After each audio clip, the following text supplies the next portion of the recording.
operation.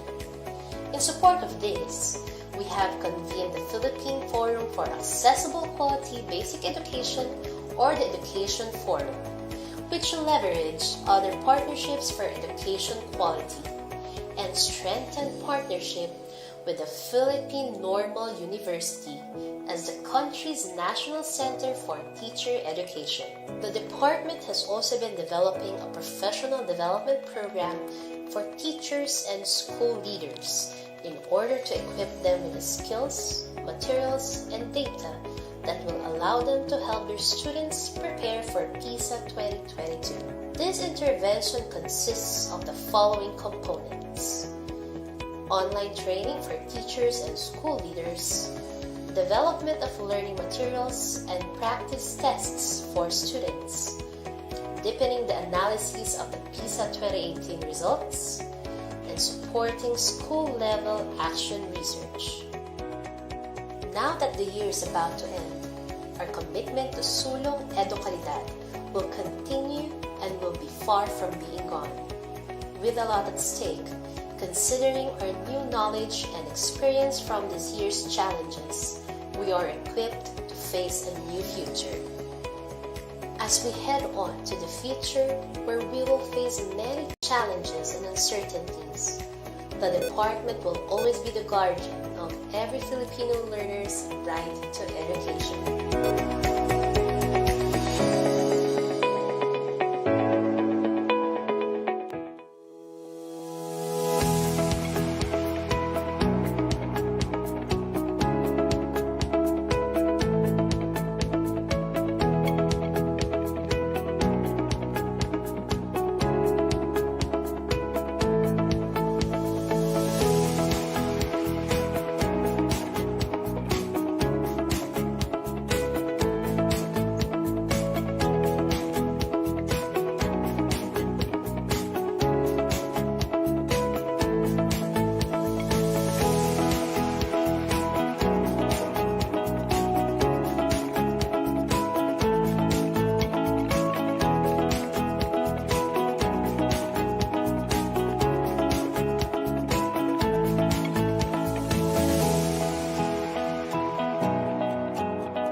The Department of Education, through the Bureau of Human Resource and Organizational Development, Human Resource Development Division, welcomes all the teachers from all over the Philippines in this national orientation on the results-based performance management system, aligned with the Philippine Professional Standards for Teachers in the new normal, via Facebook Live, here at DepEd Philippines and other DepEd official accounts.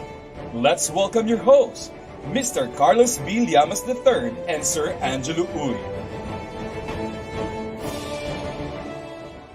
And ayun, so good afternoon sa lahat ng mga kasama namin sa Department of Education. Good afternoon, Sir Angelo Uy. Good afternoon, Sir Kaloy. Magandang hapon sa ating mga kasamahan sa Department of Education, sa ating mga viewers ngayon sa DepEd Philippines Facebook page. Yes po, speaking of viewers po, as of the moment we have 45,000 viewers and counting. And nakikita ko dito ngayon sa mga viewers natin, we have Ma'am Feby Melietes, Ma'am Ivy Requina, Ma'am Amilita La Forteza, Ma'am, marami sila dito eh. So I would like to request everyone, all the teachers from all around the Philippines, across the country po, message nyo na yung mga kasama nating kaguruan. Inform them na nandito na tayo, live na tayo ngayon sa DepEd Philippines. Yes, Sir Angelo. Yes, again, magandang hapon sa iyo, Sir Kaloy, and it's nice to be with you this afternoon. First time ko ngayon no, sa ating 3-episode activity for this week. At I'm very happy that I'm with you right now. At makakasama natin ang mga guests natin in a little later. Katulad ng ating mga, katulad ko ngayon bilang isang school head din, at sa ating mga supervisors, division personnel, sa ating mga regional and central office personnel na nanonood sa atin ngayon. I'm Sir Jello from the Bureau of Human Resource and Organizational Development. I'm from Binyan City, Laguna, Sir Kaloy. Yes, ako naman po si Sir Carlos B. Llamas III. You can call me Sir Kaloy. Live here in Iligan City, the city of majestic waterfalls. And I am from BHROD. We are here to help you and guide you in the understanding of the PPST, RPMS PPST for school year 2020-2021.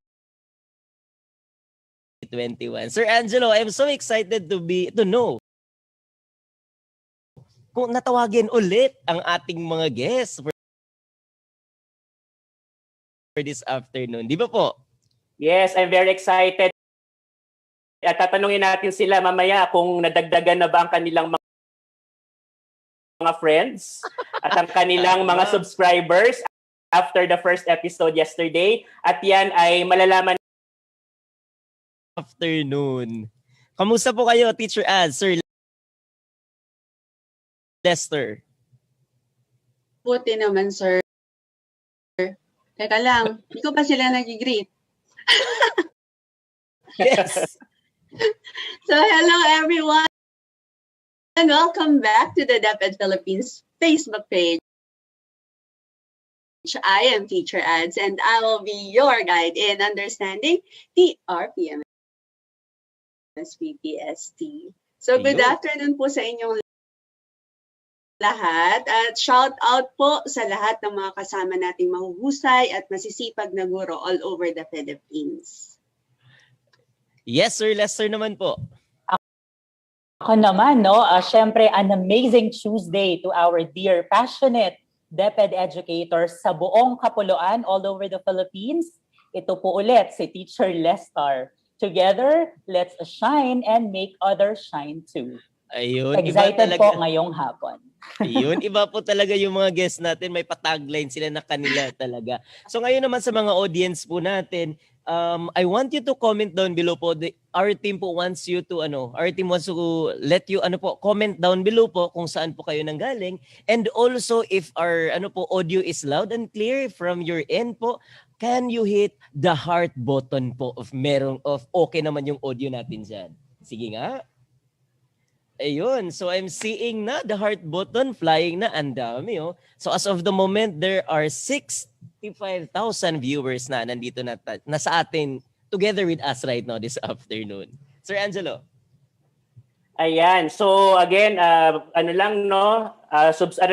mag-view lang tayo sa DepEd Philippines Facebook page. At samahan nyo kami ngayong hapon para mas marami pa tayong matutunan regarding sa Results-Based Performance Management System for school year 2020-2021.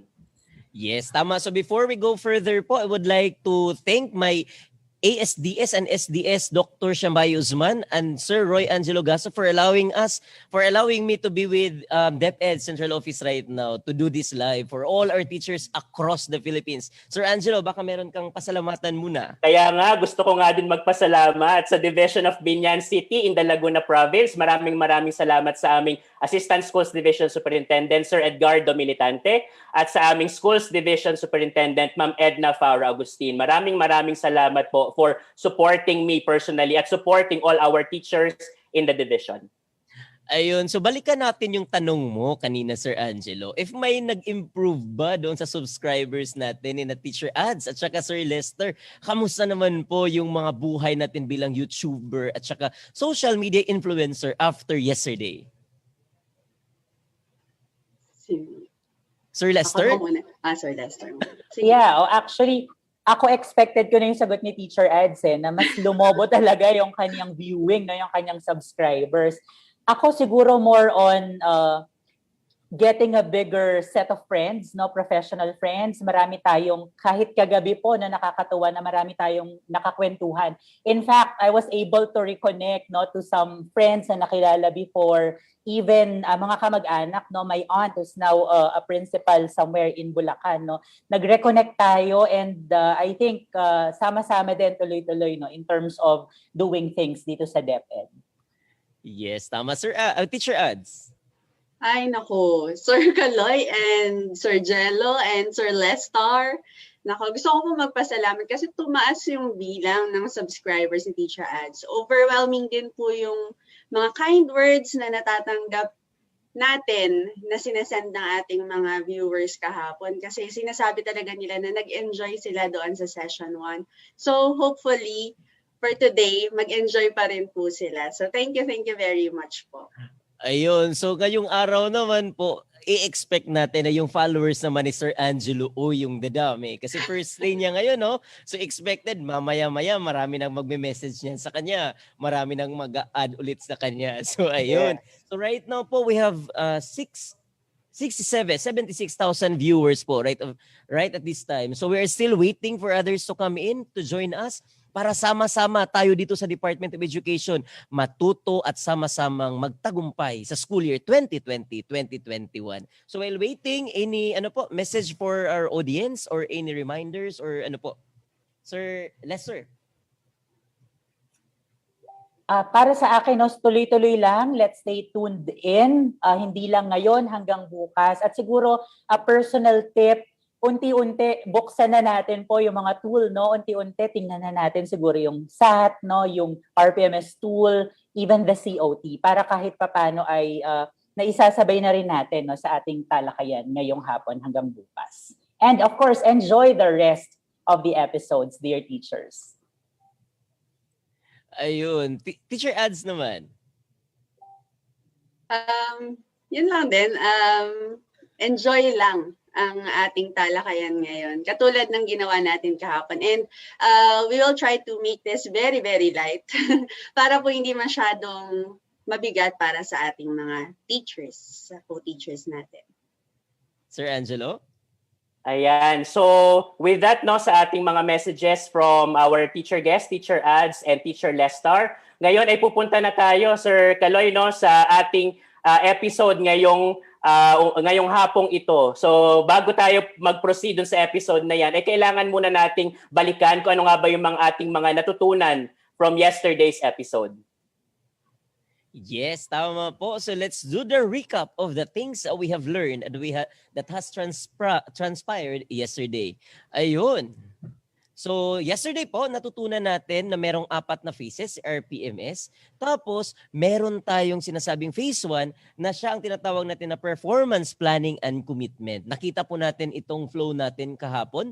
Nakita natin na nagpa-progress from phase 1 to phase 2, phase 3, and phase 4 po. Na-discuss natin ang lahat ng tools na kalakip sa phase 1 yesterday and also the adjusted timeline. So, sa phase 1, naklaro po natin na magsisimula ito first week ng January hanggang school year, first week ng January, para po maintindihan at ma-discuss natin sa ating mga kasamahang guro kung ano yung dapat nilang maintindihan sa ating phase 1 para naman po makapaghanda sila sa lahat ng mga indicators and objectives related to RPMS PPST. Ayun. And after that, nalaman din natin kahapon ng mga activities for phase 1 are, yun nga, maintindihan yung indicators, yung mga RPMS priority indicators po. Tapos we need to accomplish the IPCRF, and then we need to accomplish the SAT or the self-assessment tool, and also to develop our development plans para po ma-improve natin yung mga sarili natin. Kung saan yung kailangan ma-improve, i-improve natin. Kung saan yung pwedeng ma-enhance, i-enhance natin. And part of that, the output are the sign IPCRF development plan based doon sa SAT natin, and then the sign agreement of the IPCRF. Yesterday po, napakita namin, na-discuss namin, so nasabi ko sa inyo yung self-assessment tool. So this time, we want Sir Angelo Oy to present the SAT. Ano ba yung tinatawag natin na self-assessment tool? Sir Angelo, pakita po natin yung self-assessment tool para sa ating mga kasamahan.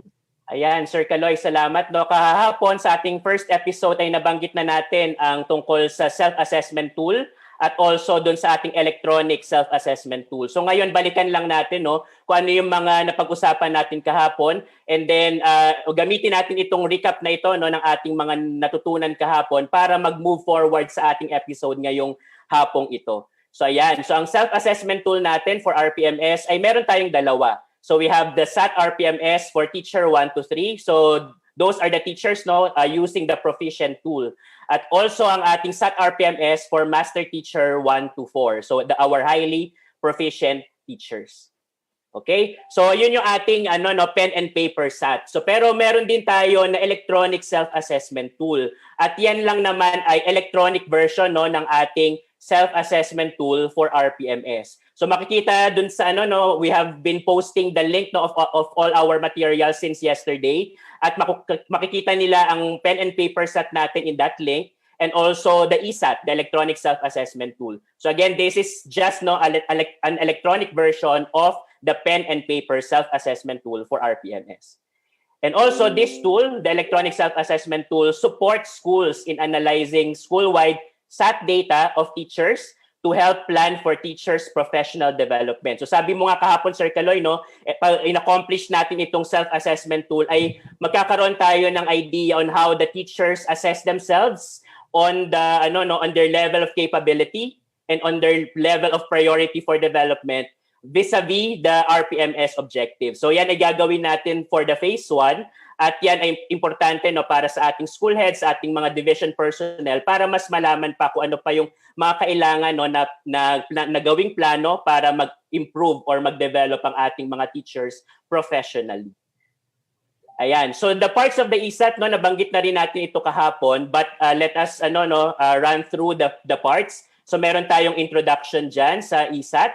Meron tayong demographic profile. You will be asked on your prof teachers or i-accomplish na mga teachers during phase 1. So siguro after this 3-episode activity ay after na ma-internalize palalo ng ating mga teachers ang ating mga objectives for RPMS PPST, ay time na talaga para ma-accomplish nila itong electronic self-assessment tool. Okay? And then to give a background to all our teachers, our school heads, and our division personnel, kasi sila ang frontliners on the accomplishment of the electronic self-assessment tool for school year 2020-2021. So you are seeing here a diagram showing the roles and responsibilities of the following key personnel. So meron tayong mga teachers na sila yung mag-o-open at mag-a-answer ng ESAT. Ang ating mga ICT personnel naman ang magko-collect at mag-generate ng summary results ng ESAT data together with the school heads. And then the school heads will facilitate the analysis of summary results, and they will submit the school summary results to the division office. And hanggang division office, yung ating results for the ESAT, ayan ay i-generate ng ating Human Resource Development section of the School Governance and Operations Division, and they will analyze the summary results in their division. So kung sakaling kailangan ng region ang data, they can provide using this roles and responsibilities that we are flashing now on our screen. And just a few reminders on taking the electronic self-assessment tool kasi nga after nitong 3-episode activity natin, baka pagkatapos nilang ma-internalize pa yung mga objectives ng ating mga teachers ay gusto na nila or talagang kailangan na i-accomplish ang ating electronic self-assessment tool. So first is pakitandaan lang po ng ating mga teacher viewers ngayon na ang pagsasagot ng electronic self-assessment tool will require your honesty in assessing yourself in terms of your level of capability and priority for development vis-a-vis the RPMS PPST objectives. So, ayan po ay hindi lang basta tayo magtitik, no? Basahin, Sir Kaloy, Sir Lester, I know that you have also experienced this, Teacher Ads, na tayo ay electronic sa self-assessment tool collection file. And then the manual or the guide on the generation and analysis of summary results and the tool to support this shall be provided to the schools and schools division offices very soon. So ngayon po ang individual collection file pa lamang ang nasa link natin, pero soon, very soon ay ilalagay natin ang tool natin at yung step by step na instructional manual for the electronic self-assessment tool. So ayun ang aking mga masasabi para mai-guide din ng ating mga kasamahang mga guro on how to carefully and also to carefully accomplish the electronic self-assessment tool at magkakaroon tayo ng accomplished soft copy nito at magkakaroon din tayo ng opportunity to print the output, pero hindi natin kailangang ipasa yung ating mga printed output sa ating ICT coordinator or sa ating school head. Ang kailangan lang nating ipasa ay yung ating soft copy ng ating file, which is pag na-explore nyo na later on, that is a password protected file. So yung pa rin natin ng honesty and also yung privacy ng ating mga assessment results, self-assessment results. Ayan, Sir Kaloy, yan ang aking mga masasabi para sa ISAT.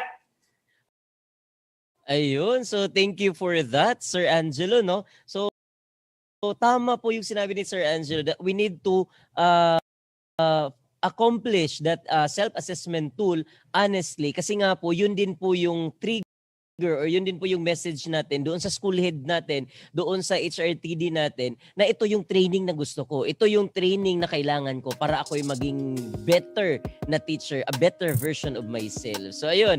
So also din Sir Angelo, yesterday, we talked about the things that we need to do, the timeline, yung after phase 1, ano yung mangyayari. So, sa March, ano yung mangyayari din. So, natackle din natin yan yesterday. And also, after the phase 1, we are suggesting that all our teachers will start accomplishing their portfolio, the documents, and put it in their portfolio para po masundan nila. Para po hindi sila mahirapan doon sa kanila at the end of the school year, hindi sila mahirapan sa pag-accomplish ng ating portfolio doon sa teacher. Also, with the discussion yesterday, we invite all our viewers, all our teacher friends sa buong Pilipinas. If ever na meron tayong tanong, meron tayong clarification, gustong ipa-clarify sa ating mga audience, sa ating mga guests, at saka from people from BHROD, you can comment it down below po para atin pong mapili, atin pong ma-respond yung mga question, yung mga nasa isip natin na gusto nating ma-clear. So as of the moment, we have 103 viewers po. Sir Lester, Ma'am Teacher Ads, baka meron kayong tanong na na-collect? Ano po? Actually, Sir Kaloy and Sir Jello, kahapon after ng ating session, merong mga questions, pero inuna lang muna naming ilista yung mga madadali. Di ba, Sir Lester, sa'yo rin marami ring nag-ask ng questions, pero para pa sa observation, hindi pa para kahapon. So ano ba yung mga, meron ba sa'yo, Sir? Yes, actually, nakakuha tayo ng iba't ibang questions pertaining to the discussions yesterday, even yung mga discussions ahead, may mga questions na from mula sa mga kaguro ko sa aming division, from SDO Las Piñas, at sa iba't iba pang panig ng Pilipinas. Yes, marami-rami tayong questions na sasagutin, Sir Kaloy, Sir Jello, and Teacher Ads. Ayun, so it's a good thing naman na meron tayong mga question galing from the field. Kasi it gives us a message na talagang tutok na tutok. Gustong matuto yung mga teacher natin na kasama sa field. Yes, they're Sir Kaloy, very eager to learn and very excited na rin sila and enthusiastic na masimulan na rin nila yung ating RPMS for school year 2020-2021. And we appreciate that our dear teachers in the Department of Education. Kaya naman, ngayong hapon, meron kaming sorpresa sa inyong dalawa, Sir Kaloy and Sir Kami Jello. pala yung masusurprise. Ano yan? Cake ba yan? Cake ba yan? Dahil malalaman Or pa natin, Shopee? no? Kanina, nagkaroon kami ng maikling pagpupulong ni Teacher Ad, no? Nag-huddle kami kanina. No? Naisip namin, Kami ba yung guest dito ngayon? ay parang gano'n, no? So, by the power. Kuha ng power, no? So, para ngayon, gusto naming baligtarin, no? Teacher Ads, tayo naman ang magtatanong sa ating mga hosts. Tanungin naman natin sila.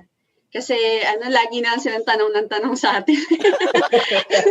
Tama. Okay, so Sir Kaloy at Sir Jello, ito pong mga questions na nanggaling din sa ating mga kapwa guro sa field ay inipon namin, pero gusto sana naming sagutan nyo ng medyo para exciting naman. Alam niyo po ba yung fast talk? Fast talk, sige. Pang Alam ito niyo, kunyari, isipin niyo na lang ako si Boy Abunda. Parang may alam plano, niyo naman po yun, di ba? Sige. Yes, alam niyo namin po yun. So, ganito gagawin natin. Meron akong questions, tapos magsasalita na lang si Sir Jello at si Sir Kaloy na mag-answer. Okay po ba yun sa inyo? Yes. Yes. Ready na ba kayo? Kasi ready na yung cue card ko eh. Wow naman. Kung tanungin natin yung audience if excited na ba sila, sige, pakita natin yung thumbs up natin or heart naman dyan. Excited na kayo. Sige, tingnan natin kung magaling itong sina Sir Jello at si Sir Kaloy talagang sumagot. Well, nakita naman natin na magaling sila. Pero, tingnan pa natin sa ating fast talk. Sino ba yung unang sasagot? Ikaw, Sir Kaloy. Sige. Kaya na po. Tapos sunod si Sir Jello. Okay. First question. Ilan ang classroom observations this school year? 3. Ay, 2. Ano talaga, Sir Kaloy? Talaga. So, iba yung iniisip ko, yung indicators yung iniisip ko. Yung classroom observation po na meron nagagawin ngayon is 2 lang po for the entire school year. Sir Kaloy, fast talk to ha. Ayaw nga. Bawal mag-explain. Ulit. Hold Okay, along. take 2. Okay? Take 2. Ilan ang classroom observations this school year? 2. Ilang objectives ang i-observe per observation period? Teacher Ads, 3. Ilan ang minimum number of observers? Pwedeng 1. Okay. Kailan mangyayari ang first observation? Between January and March 2021. Di ba nagbabakal pa ako, Teacher Ads? Kailan naman ang second? That's after March until the end of the school year naman. Okay. So, pwede pa rin bang isama sa portfolio yung ginawa ko last year ng October to December 2020? Yes, Teacher Ads. At depende yan kung ano yung, sinabi mo ba kung anong mga materials ang ilalagay natin sa portfolio? So, depende. Tingnan natin. Ayan, kung IMs, ayan, pwede yan. Pwede natin yung ilagay sa portfolio kahit nakuha natin ng October to December. Di ba nag-explain din ako, Teacher Ads? Oo nga. Awal mag-explain. O sige, next. Walang tulog o walang kain? Gusto kong matulog, gusto ko rin kumain. Si Sir Kaloy talaga. Walang love life o walang sweldo? Ako na ba yan, Teacher Ads? O sa kanya pa rin? Sa akin, pwede bang walang love life muna? Kasi kailangan mo yung sweldo. Walang love life. Baka naman dumating bukas, Teacher Ads, after nitong episode na ito. So pareho na akong meron, di ba? Sige, maganda yan. Gusto ko yan. Naghahanap. Okay. So, thank you very much po, Sir Jello and Sir Kaloy. Yun naman ay mga initial questions lang. So, congratulations. Tama naman ang inyong mga Parang pinawisan ako dun na. Ayun. So, balikan natin yung comment. Baka may comment dun sa baba, sa galing sa mga teacher natin, kung meron ba silang tanong. Tingnan natin. Ayun, puro good afternoon from their places sila. Ayun. Ayun, Sir Kaloy, no? Pero yung mga tanong na binato sa atin ni Teacher Ads ay talagang nakakamanga, overwhelming din na nakuha yan from our dear teachers from Quezon City, from Las Piñas, and from the rest of the Philippines. And yan talaga ay akmang-akma yung mga tanong na yan sa ating episode ngayong hapong ito. Yes, tama. So, inuulit-ulit ko na talaga. Based doon sa mga question nila, it simply shows that all our teachers across the Philippines are so engaged and they're so eager to learn about RPMS, PPST for school year 2020-2021. Yes, nakaka-excite nga Sir Kaloy kung ano yung ating pag-aaralan. Pero gusto ko sanang hulaan. Talaga? Diba Sige nga. kahapon, pinag-usapan natin yung phase 1. Siguro, Teacher Ads, kailangan mag-recite din ako kasi napakaganda ng transition mo eh. Napakaganda ng sagot mo. Ako na all know that we are actually dealing with 4 phases when we talk about the RPMS cycle. Kahapon nga na-discuss na yung phase 1, no, which is the performance planning and commitment. Let me guess, today phase 2. Ay, hindi. Bumenta na yung kayo. Pero there's something else I know. It's called performance monitoring and monitoring and coaching. Nagbakel pa.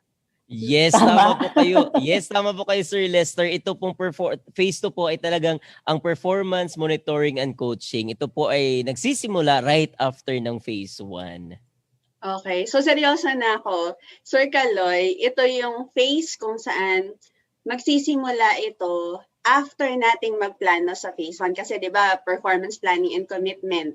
Ngayon naman, ano yung next? Nakaplano na tayo at lahat. Ano na ang susunod naming gagawin, sir? Yes, dito sa phase 2 po, ito po yung gagawin natin. We're going to look into the performance of the teacher and also kung meron tayong nakita, that's when magko-coach tayo. Tutulungan natin si teacher para siya naman ay mag-improve sa atin sa buong DepEd naman po. Ayan, tama yan, Sir Kaloy. No? After nung nag-recap tayo ng phase 1 na internalize yung mga objectives, gagawa ng ESAT, syempre magde-development plan after the ESAT based on the results of that year. Or kung ngayon nga ang ating RPMS cycle ay nagsisimula ng January of 2021. So ayan po ang pag-uusapan natin ngayon sa episode na ito, ang phase 2 or performance monitoring and coaching. So again, we have the following activity, no? Sabi ko nga kanina ay year-round magkakaroon tayo ng performance monitoring and coaching. And by March of 2021, that will be our mid-year review and assessment. We will check the progress of our dear teachers, no, ang ating mga kasamang guro. Hanggang saan na ba ang ating na-accomplish in terms of the classroom observation, in terms of the means of verification, and so on. So yun yung ating mga kailangang activities na gawin after phase 1. Sabi nga ni Teacher Ads, syempre phase 2 ang kasunod ng phase 1 natin. Ayan. So ayan, nakikita natin sa illustration ngayon sa screen na naka-flash, no, na talagang magkakaroon mga forms na yan.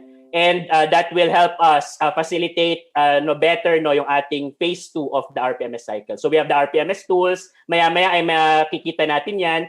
And then the IPCRF, the self-assessment tool na pinakita natin kanina. And then the development plan for the IPCRF using the performance monitoring and coaching form. So yung ibang mga tools dito ngayon ay na nababasa natin in the screen ay mamaya we'll discuss later yung mga tools na yan para mas maintindihan pa ng ating mga kasamang guro kung paano ito i-accomplish at paano ito nakakatulong sa buong cycle ng RPMS sa teacher's performance assessment. Okay, ang output natin, ayan. Sige, Teacher Lester, ano po ang ating masasabi tungkol dito? Oo, so since sa pag-uusapan na nga natin yung forms, no, mamaya meron akong itatanong, no, very important na tanong and siguro makakatulong din, no, that the teachers, both master teachers and teachers listen to this. Yes, ayan. Maya. Yan. Sa mga viewers natin ngayon ay abangan natin ang tanong ni Teacher Lester at kung paano ito makakaapekto sa ating buhay bilang mga guro. Yan. So ang output natin sa phase na ito ay agreements based on the performance monitoring and coaching form, the mid-year review form, since again in this phase ay meron tayong checkpoint, the mid-year review, and the updated IPCRF development plan and our portfolio. So yan ay ating mga i-accomplish na mga outputs so that makita natin ang progress by the mid-year and also continuing until we finish all the phases of the RPMS cycle. Ayan. Ayan, Teacher Lester, mukhang dito na ba? Related na ba dito ang iyong katanungan? Feeling ko, no, sir, alam mo, lagi akong excited since yesterday talaga naman yung excitement ko. Sometimes I can't contain.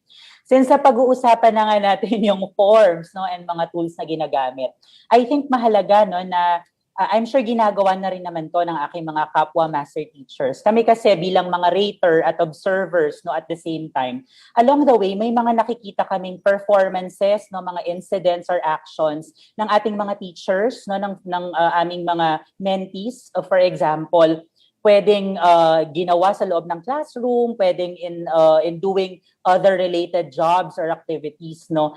I think mahalaga na ito ay tinatala din namin, no, isinusulat, nilalagyan ng evaluation, nilalagyan ng recommendation. For the purpose, of course, of coaching, no. Eventually, pwede natin gamitin to as a springboard for mentoring para sa ating mga teachers, no, Sir Angelo? Yes, tama yan, Teacher Lester. No? Bilang isang master teacher nga ay alam ko ginagamit mo na ito in the previous school years. No? Kung ito ang tinatawag nating performance monitoring and coaching form. And we do this again in phase 2. And this provides key inputs and objective basis for rating. Ayan. So dito ay nakalatag lahat ng mga critical incidences na nakikita natin, no, as rater sa ating mga kasamahang rating. So, ayan yung ating yung performance monitoring and coaching form na mas malalaman pa natin na kailangan natin siya for RPMS school year 2020-2021 at ito ay magpo-form, no, ng very essential part sa ating RPMS portfolio. So, ito sir yung pinipirmahan namin. Kapag halimbawa nag-observe sa amin si master teacher, tapos after na observation, pinapapirmahan sa amin para proof na nagkaroon ng TA or technical assistance. Yes, tama yan, Teacher Ads. At di ba nung mga nakaraang taon ay pumirma ka na dyan sa performance monitoring and coaching form ng iyong rater. Baka meron din masasabi, no, si Teacher Lester kung paano niya ito ginagawa sa kanyang school at sa kanyang mga kasamahang mga guro. Yes. Gusto ko lang din pong i-share, no, of catching these critical incidences. Improvement, no, those that need mga bagay, mga reports, for example, that really provide further insight as regards the incidents, then pwede nating isulat po under the output column. Doon naman po sa impact on the job, no, nilalagay natin kung ano yung naging epekto. Ako usually, whether favorable or unfavorable, no, whether maganda o hindi masyadong maganda, I think we also include that in terms of the impact on the job. But more importantly, kapag kailangan niya ng improvement, I see to it na kahit papaano may recommendation tayo. No? Ano yung pwedeng action plan, yung simple steps that the teachers can do to enhance the performance. Pero I just have this reminder and maybe a practice that I really try and I really practice, no, na kahit na kahit points for improvement yan, kahit hindi masyadong favorable, I think it's always good to use the proper words. No, I mean, if we always be kind, it will never go wrong. No, if we are always kind, we will never go wrong. So, I mean, kasi minsan talaga merong mga hindi magandang nangyayari, but I believe there's always there's always a good way to say it. And eto, last na. Ang personal take ko naman po sa PMCF, maybe it's not a very popular opinion again. Feeling ko underrated siya. No, as compared to the RPMS tool sa IPCRF, kapag sinabing RPMS PPST, hindi agad nababanggit itong PMCF. That's why I'm very glad na sa ating mga MOV for this year ay talaga namang gagamitin ang PMCF. And I believe i-discuss po yan ng ating mga hosts later. Sir Lester, a question lang po. Kasi sa YouTube, kapag PMCF ang pinag-uusapan, hindi ko yan masyadong matouch. Kasi number one, hindi naman ako master teacher. Usually, ang tinatanong po ng mga kapwa ninyo master teacher ay, paano ba yan i-accomplish? Dapat ba isang ratee or isang mentee ay isang form o pwede nang lahat sila na mentee ko, nandyan na, nakasulat na lahat at isusulat ko yung mga dates kung kailan ko sila ginawa at i-accomplish ko yung form na yan? Magandang tanong, no? Ang ginagawa natin, Teacher Ads, ay syempre, meron tayong isang PMCF sa kada ratee, no? Sa kada mentee natin. Kasi hindi naman pare-parehas ng pangangailangan, no, ang lahat ng guro. I mean, meron tayong pagkakaiba-iba. Yung strength ng isa, maaari point for improvement ng isa. So it's really good na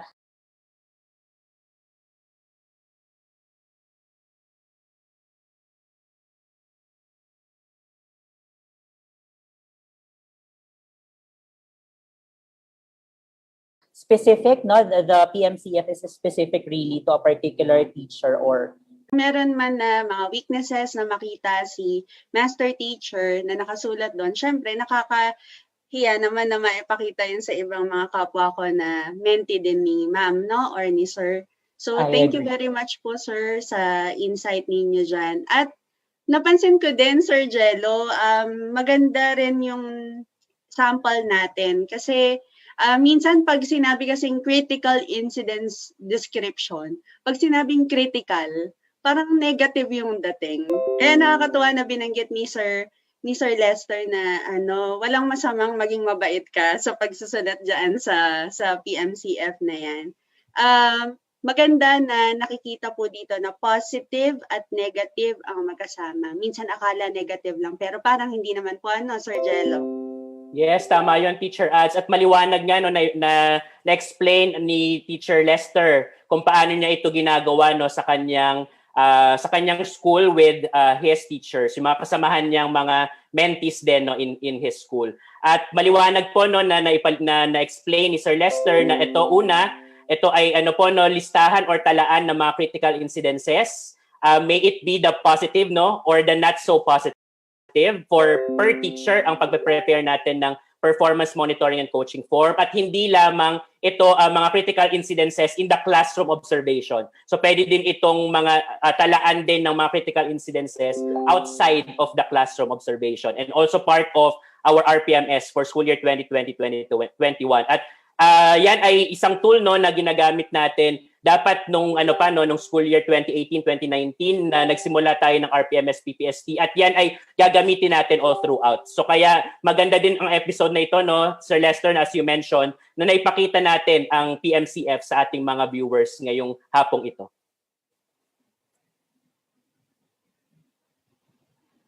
Ayun, ang ganda ng sharing ng lahat.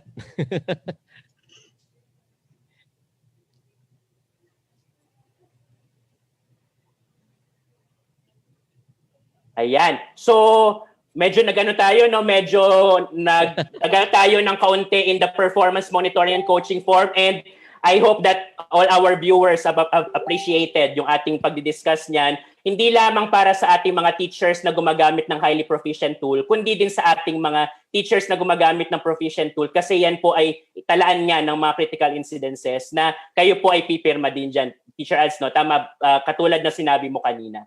And moving forward no, sa ating phase 2 na ating dinidiscuss ngayong hapong ito ay sinasabi natin na ongoing process ang performance coaching at feedback, and that's why year-round natin ginagawa ang phase 2 ng RPMS cycle. And these are provided no, by the rater and shall be sought by the ratee to improve work performance and behavior. So meaning no, pwedeng si rater ang lumapit kay ratee at pwede din the other way around so that magkaroon talaga ng maayos no, na performance coaching and feedback. Makita ang progreso ng mga guro sa mga panahong natapos yung for example 2 buwan or 3 buwan at tignan no kung paano pa makakatulong ang mga raters sa pag-move forward in the RPMS cycle.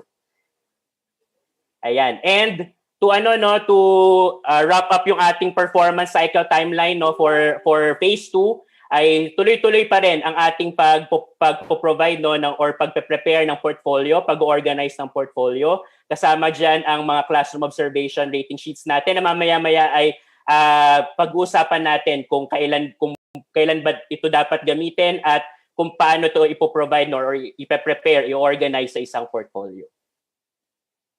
Okay, so again, let's make sure no na naunawaan ng ating mga viewers na ang phase 2 ay year-round at mayroon tayong checkpoint sa gitna. Discussion natin sa PMCF kasi totoo nga naman talaga si PMCF ay siya yung tool or part ng RPMS na di gaanong nadadaanan, di gaanong napapractice sa field. So this time naman, at least meron tayong emphasis na we need to use the PMCF. Kasi nga, gusto nating sundan kung saan yung progress ni teacher, paano natin matutulungan si teacher. Kasi yun naman talaga yung gusto natin sa DepEd eh. Tayong lahat ay sabay-sabay na matututo at mag-a-achieve dito sa school year 2020-2021. Now, going back to the question of Sir Lester, kung ano-ano yung mga indicators, meron tayo this school year. Ayun po, this school year po, na doon pa din tayo. Meron tayong dalawang tools, RPMS tools for teachers, doon sa performance assessment nila. So we have tools, RPMS tool for teachers 1, 2, and 3, and they are the teachers who will be using proficient tools. And also for master teachers who will be using a highly proficient tool. So meron po tayong dalawa. Make sure lang po that in the use of this instrument, we need to take down notes na meron diyang nakalagay na this RPMS tool is specific for the time of COVID-19, specifically for school year 2020-2021. So take note po, meron po tayong meron po tayong mga disclaimer na baka ma-confuse tayo sa mga tools. Ito pong tool na ito ay specific for COVID-19, school year 2020-2021. Di ba po, Sir Angelo? Pakita po natin. Ayan po yung notes doon. Ayan. So nakita po talaga natin. And we're going to look into the details of these RPMS tools. Titingnan natin sa loob, ano po ba yung mga objectives ng ating RPMS tool? Ang mga objectives po ay babasahin ko isa-isa. First po, though I have presented this yesterday, so I have to read it. So I'm going to read the first 4 ng proficient at saka highly proficient. Applied knowledge of content within an across teaching area. Ensure the positive use of ICT to facilitate teaching and learning process. Apply the range of teaching strategies to develop critical and creative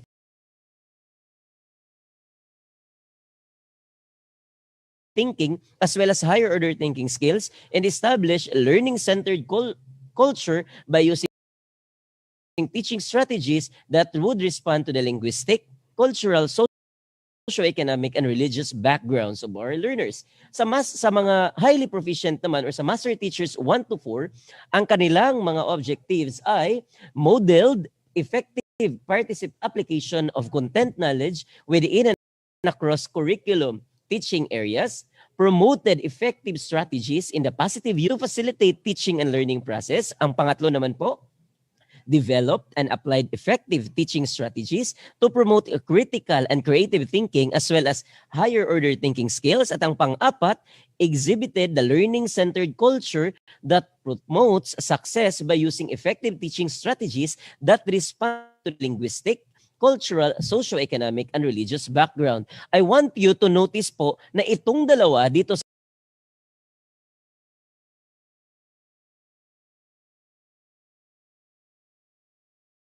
first 4 na indicators po, meron po tayong dalawa dyan. Yan pong dalawa ay yan po indicators. So meron din tayong pang-5 indicator po which is planned and developed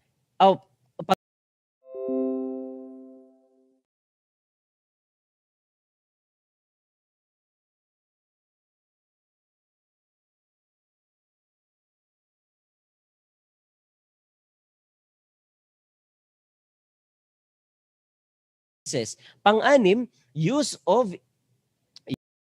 use strategies in providing timely and accurate feedback in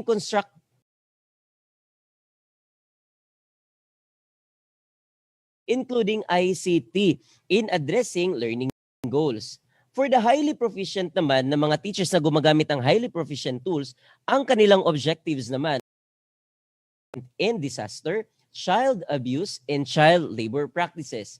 Pang-6 po na objective, use effective strategies for providing timely, accurate, and constructive feedback to encourage learners to reflect on and improve their own learning. Pang-7 po or pang-7, advised and guided colleagues in the selection and organization of development and use of appropriate teaching and learning resources including ICT in addressing specific learning goals. So as you can see po dito sa set ng objectives natin, meron tayong dalawa dyan na parang, kaya ba natin itong gawin? So this objective is specifically selected for this school year as learners across the world po, sa buong mundo po, have been affected by COVID-19. The way teachers adjust and modify teaching and learning delivery is captured in this year's RPMS. So yun po yung nating gustong ipaabot, na talagang ang gusto ng RPMS ngayon ay talagang ma-measure, talagang mag-gauge si teacher doon sa kanyang mga ginagawa specific for this school year. Now, let's proceed to the next set of objectives for those teachers who are using proficient and highly proficient tools. Number 8 objective, set achievable and appropriate learning outcomes that are aligned with the learning competencies. Oh, di ba po? Wala naman sigurong gagawa ng learning objective na hindi align sa competencies, ano? Number 9, build relationship with parents, guardians, and wider school community to facilitate involvement in the educative practice.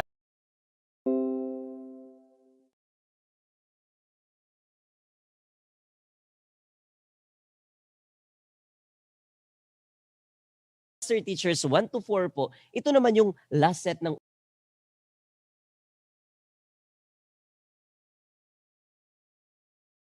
objectives natin. Modeled to cooperative process. Number 10, contributed actively to professional network within and between schools to improve knowledge and to enhance practice. And number 11, initiated professional reflections and promote learning opportunities with colleagues to improve practice. Ayun, hiningal ako. Ang dami palang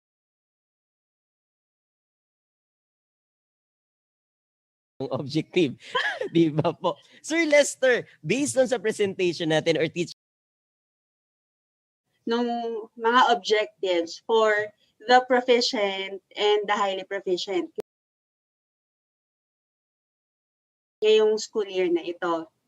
Kitang-kita naman, nagbabago lang sa apply yung sa isa, tapos sa kabila modeled. So parang parang yung katulad ng supplementary, binanggit no? ni Sir Lester Complementary kahapon. silang dalawa.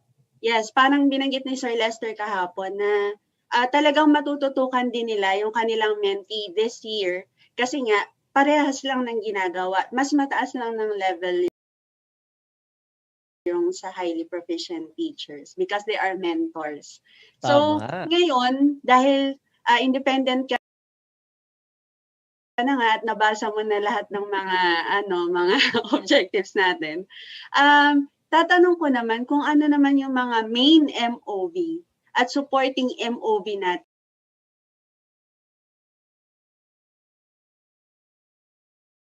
for this school year. Kasi excited na rin ang mga teachers malaman yan. Ayun, so salamat Teacher Az. Talagang yung tanong talaga ni Teacher Az gives me the idea na talagang sinusunod. Alam na alam ni Teacher Az, kabisado niya talaga si IPCRF kasi alam na alam niya yung mga main MOV, mga supportive mga supporting MOV. Yun po yung i-discuss natin, kasunod na i-discuss natin. Yes po. For this school year naman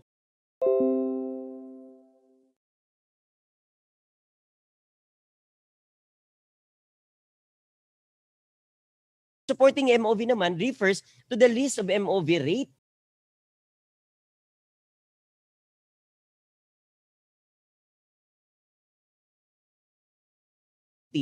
can choose from in the list of supportive I want to show to you ngayon, Sir Lester, Teacher Az, at sa lahat ng kasama nating guro sa buong Pilipinas, yung from observable indicators. Yan po, ilalight natin ng green. Ayan.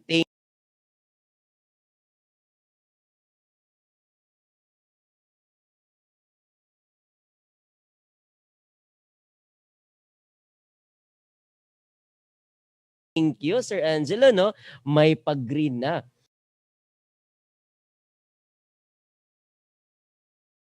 And also, out from that 7 observable indicators, palight nga ng red, yan naman yung tatlo na merong classroom observation tool. Oy, ngayon you might be asking, merong classroom observation? Ano yung mga objective na yun, sir, na merong classroom observation? You might be sinasabing, ayan, the use of COT or classroom observation tool. At tapos meron kayo nakita dyan na mga options. So don't worry, yung options po na yan, i-discuss po natin, iisa-isahin po natin yung mga options na yan sa ating kung paano ba i-observe si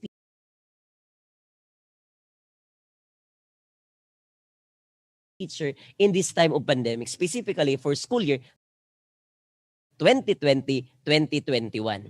Ayan.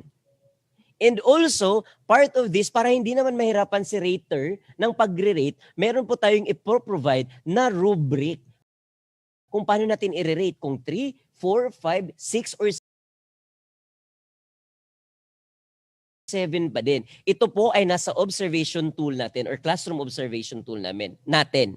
Ang pangalawang objective po na nangangailangan ng COT ay ang objective number 5, which is planned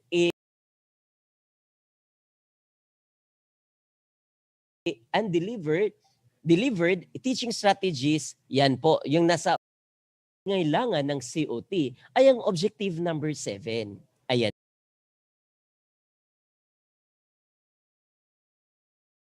siya. So yun din po, kailangan natin ng COT at meron tayong option dyan. As I've said, i-discuss natin isa-isa ang lahat ng mga options na yan. And also part of that is meron din tayong mga rubric. Meron tayong rubric for that na para malaman natin kung 3, 4, 5, 6, or 7 ba yung rating niya based doon sa kanyang pagpapakitang turo. Ayan. So we have to remember as well that in this RPMS po, meron tayong alternative classroom observation. This alternative classroom observation po for RPMS is considered only for school year 2020-2021 due to the absence of or to the limited capacity of face-to-face. Kasi alam naman natin, no, hindi sa buong Pilipinas talaga, sa buong Pilipinas, diverse eh. Iba-iba yung konteksto, iba-iba yung quarantine community quarantine natin na level. So kaya po we in tayo po sa Department of Education is advocating na sana walang face-to-face. Kung merong face-to-face still, we need to follow the IETF protocols kasi gusto natin lahat ng mga kasama nating guro sa buong Pilipinas safe at saka kicking sila pagpasok ng pag nasa new normal na tayo para ma-welcome natin ulit yung mga kasamahan natin or yung mga bata, estudyante natin sa field. So this time, iso-show na po natin, ipapakita na po natin yung tatlong options ng observation. Ayan. So meron sinabi ko nga kanina, meron tayong tatlong options ng observation. First one is the online observation. Ano tong online observation, sir? Ano to, sir? This applies to teachers who will adopt online synchronous learning, di ba? Meron tayong synchronous learning na online, no? So pag online ka na teacher, nag-online synchronous learning ka, regardless of the number of classes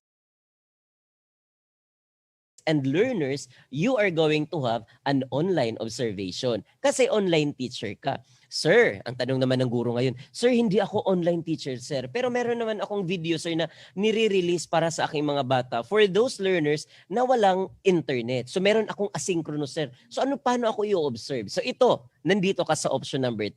So if ever that option number 1 is not possible, then you'll go to option number 2. Meaning, this is observation via video lesson. This applies to teachers who will adopt online asynchronous learning in any of their classes and learners. So yun po yung mga options na gagawin natin. Basta, we just have to remember that a video lesson must have been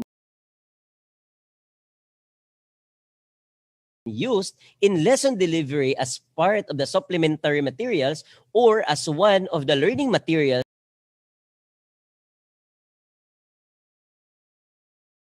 for online asynchronous learning. It is not the same as the teacher can use any recording device to record herself or himself while teaching the lesson. Ang pangatlong reminder po is the video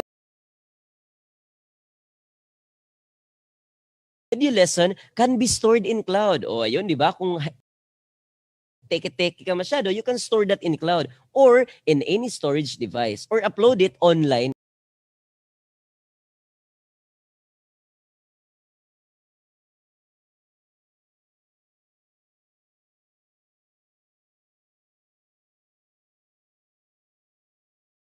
In the online class or in the learning management system. So yun po yung mga paalala natin. Sir, sabi mo merong tatlong option, ba't dalawa lang yung na-present Kasi as we observe, this time marami pong ginangyayaring learning action cell. So dapat lang po nating tandaan that this option is only possible if si option 1 at option 2 ay hindi pwede sa ating learning delivery modality na pinili. Kasi this only applies to teachers who adopt pure modular learning via print or digital format, radio-based instruction,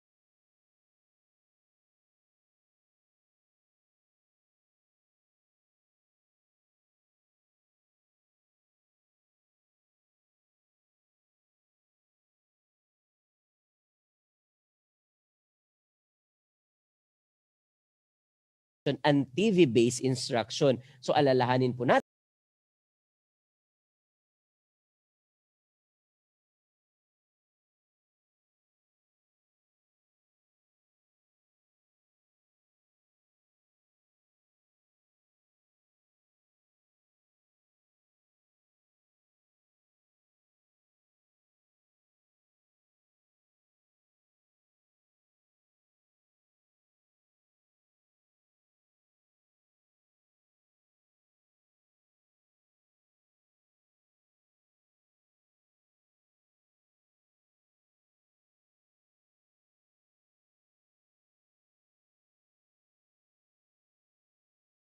si option 3 lang po ay possible if ever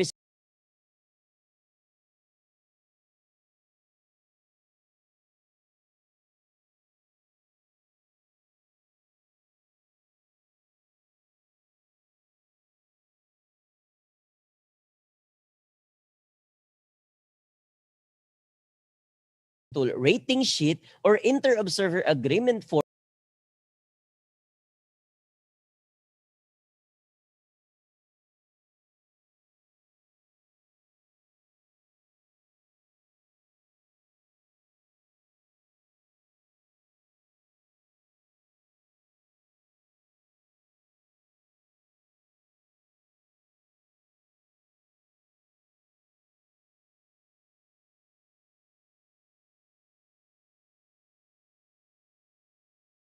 as MOV for objectives that require such. Meaning, yung objectives 1, 5, and 7. Kasi 16,000 viewers right now. At alam ko, mix ito eh.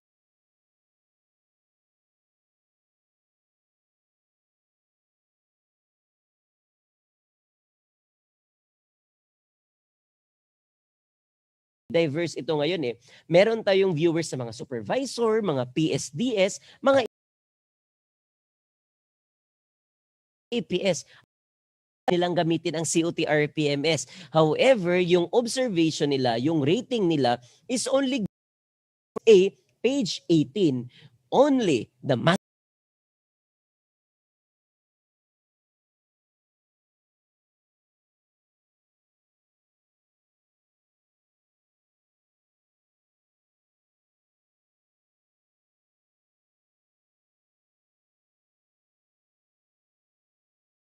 teacher, head teacher, and school heads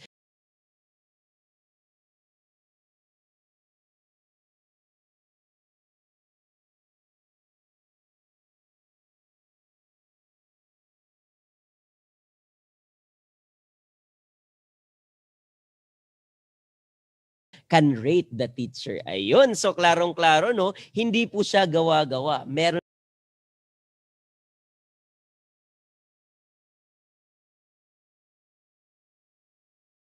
haba-haba na yung nasabi ko. Baka may tanong tayo bago tayo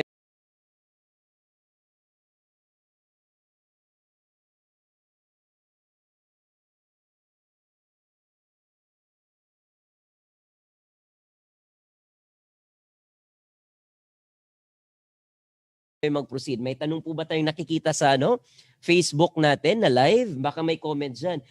So for our teachers, ang kasama nating guest ngayon, Teacher Ads, Sir Lester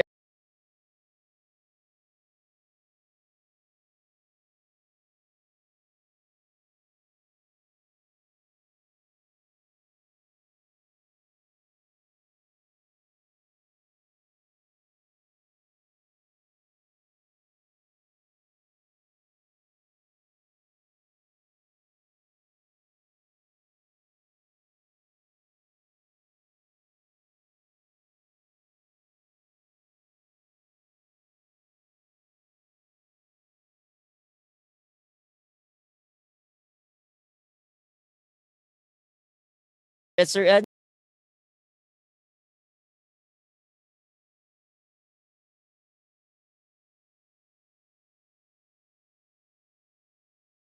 Pero Okay. sabi niya, hindi po kailangan na lahat ng On that. Salamat, Yes, Sir Lester. Teacher Az, baka meron pa pong ibang tanong. Okay po. Okay naman. Okay na? Okay, so we can Salamat, proceed. sir. Okay, thank you for that, Teacher Az. No? At least, pahinga-hinga rin ulit. Okay, so before I proceed, ayun, may pa-shoutout dito. Sabi, magpapa-shoutout daw. Okay, from, ano ba to? Saan ba ito sila? Pa-shoutout muna para at least naman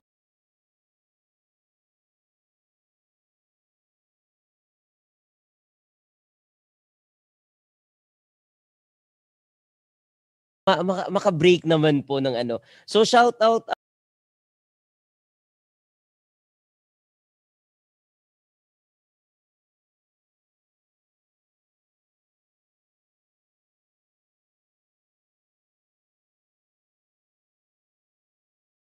ako doon sa mga kapatid natin from Oroquieta City, Sir Rookie, Sir Ricky, and Sir Rani. And also, Ma'am Ki.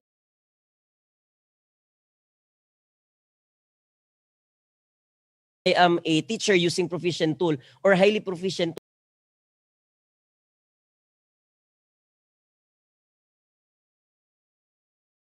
tool. Ano naman yung mga MOV na i-attach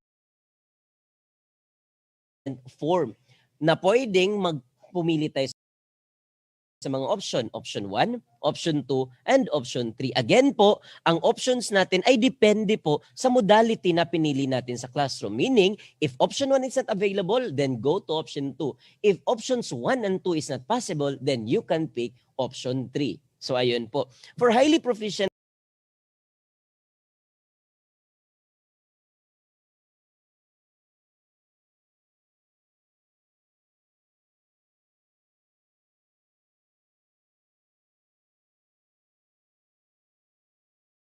naman, which is to model effective application of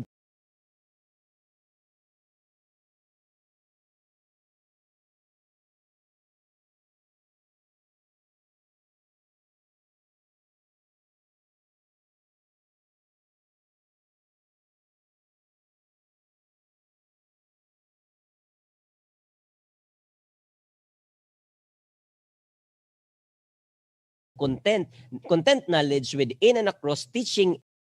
And po, lagi lang nating tatandaan, if you're a teacher using highly proficient tool, you need to have a COT with proof educational needs of learners in difficult circumstances, including geographic isolation, chronic illnesses, displacement due to armed conflict, urban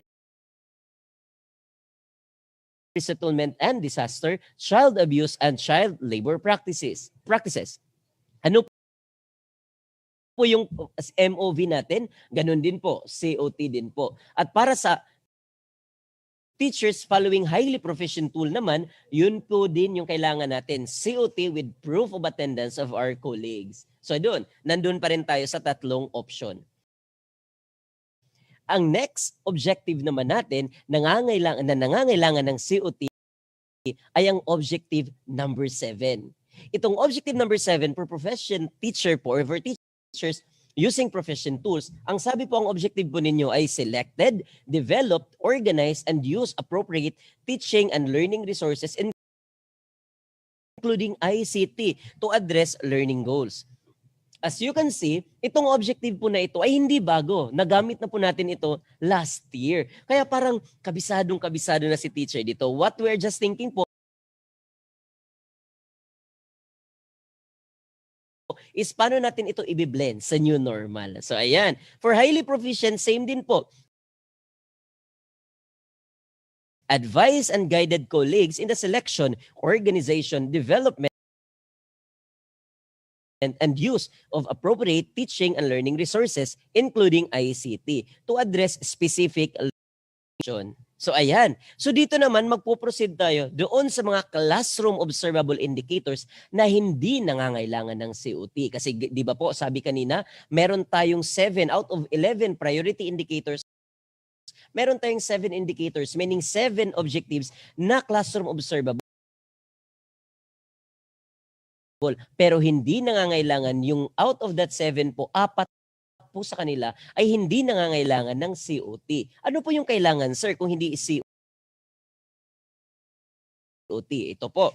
So, ang objective is ensure the use of ensure the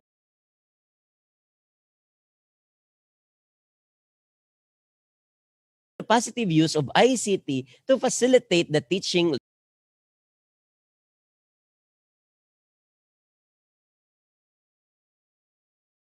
learning process. For teachers using proficient tools, ito po yung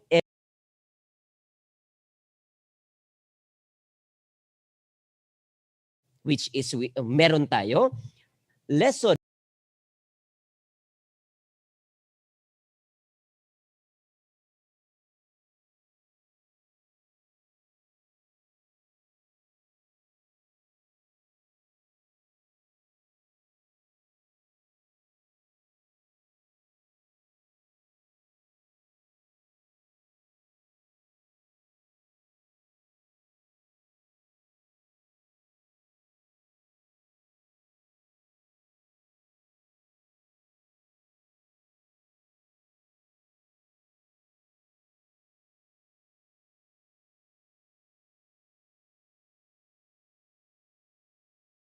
one lesson from self-learning module, isang lesson.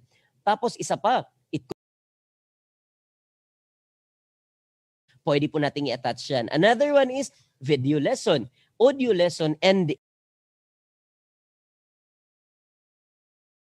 that highlights effective strategies in the positive use of ICT to facilitate teaching and learning process, and performance monitoring and coaching form to show proof of coaching and mentoring of colleagues. So nakita niyo po, no? Parang may emphasis na dito si PMCF. Kasi nga, yun yung target natin, that all master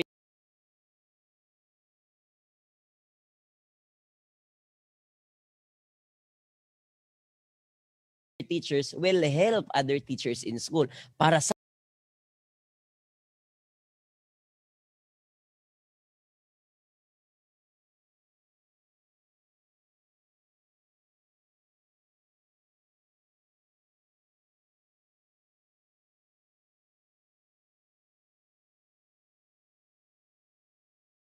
sama-sama tayong uunlad at magtatagumpay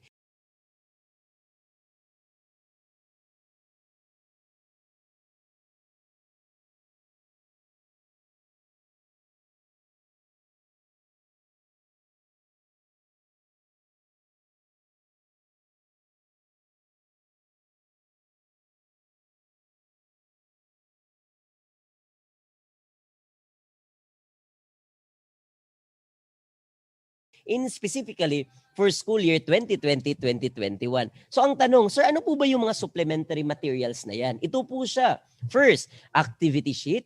Pwede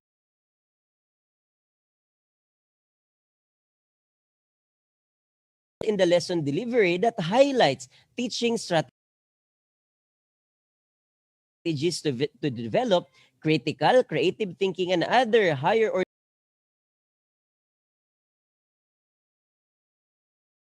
thinking skills. Ano po ba yung mga supplementary material?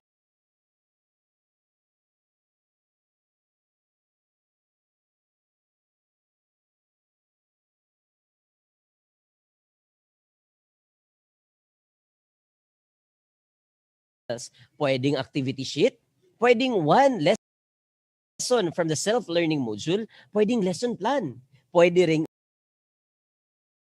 strategies to promote critical and creative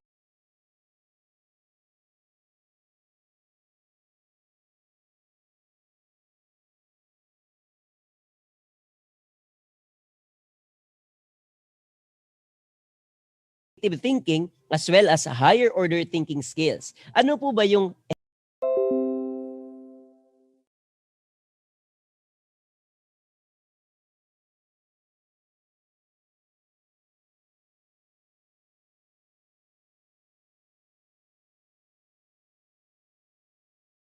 by using teaching strategies that respond to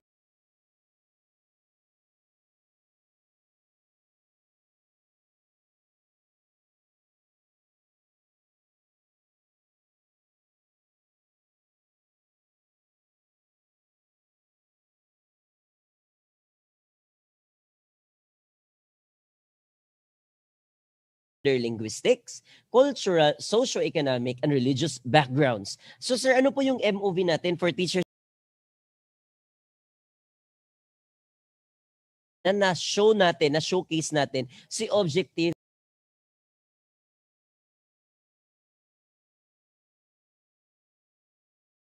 number 4. And then for highly proficient naman, 1 SLM lesson, lesson plan, video lesson, audio lesson, and any other learning materials, just provide an annotation. And another objective, another classroom observable objective na hindi nangangailangan ng COT ay ang objective number 6, proficient tool. Ito po yung evidence natin. First is, evidence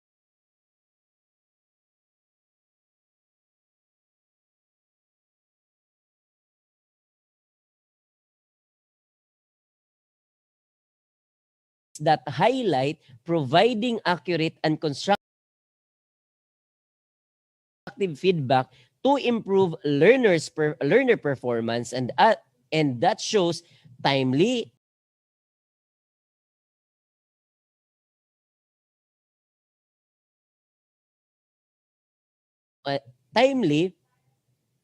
timeliness of feedback given to any of the following.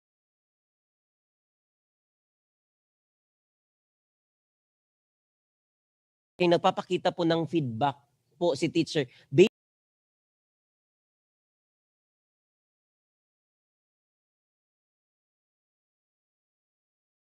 doon sa mga nagawa ni estudyante. Example po doon na bibigyan natin ng feedback could be activity sheet, performance task, dyan, na ito yung performance ni bata. Ito yung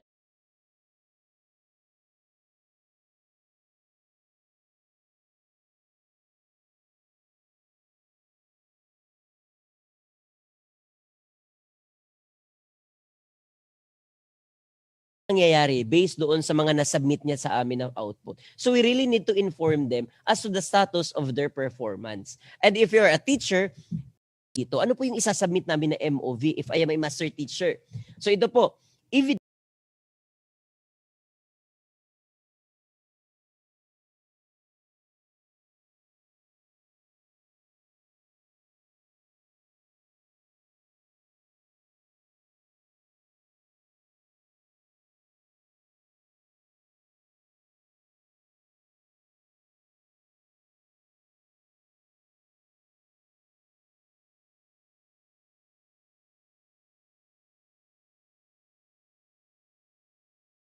that natin at minentor natin yung kasama nating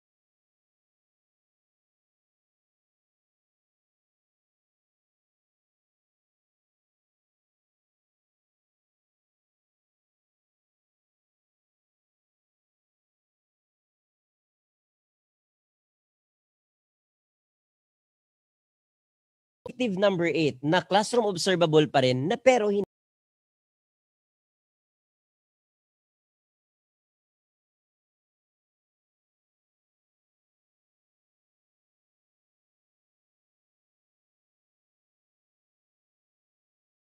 hindi nangangailangan ng COT. So ano po yung objective number 8? Set achievable and appropriate learning outcomes that is aligned with the learning competencies. So ano po yung MX? Or one lesson from self-learning module by the ratio with achievable and appropriate learning outcomes. Mamimili po tayo dito. One lesson plan or one lesson from self-learning module prepared by the RATI with achievable and appropriate learning outcomes that are aligned with the learning competencies as shown in attendance of colleagues. So meron po tayong ganun for teachers using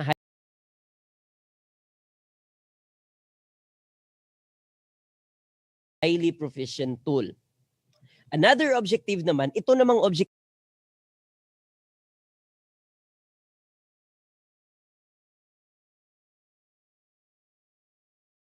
na ito ay non-classroom observable. The same po nung objective number 8, yan po ay non-classroom observable na mga objective. So objective number 9 naman ay also isang non-classroom observable. For teachers using proficient tools, ang ano po natin, ang pwedeng isabit natin na MOV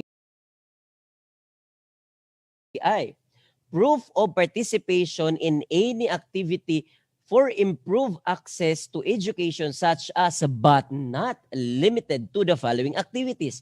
First, distribution of learning materials to learners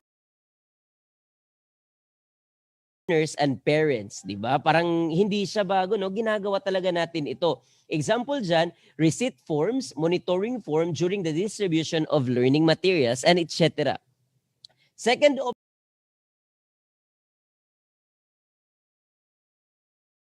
option for number 1 is the Brigada Eskwela are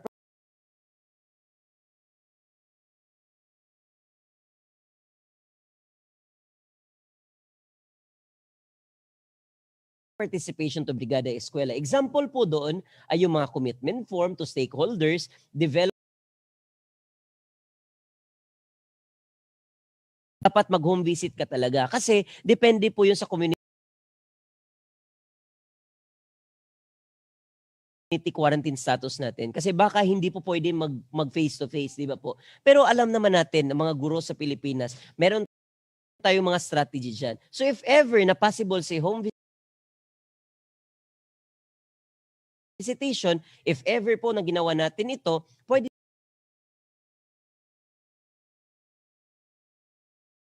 din natin siyang i-post doon sa under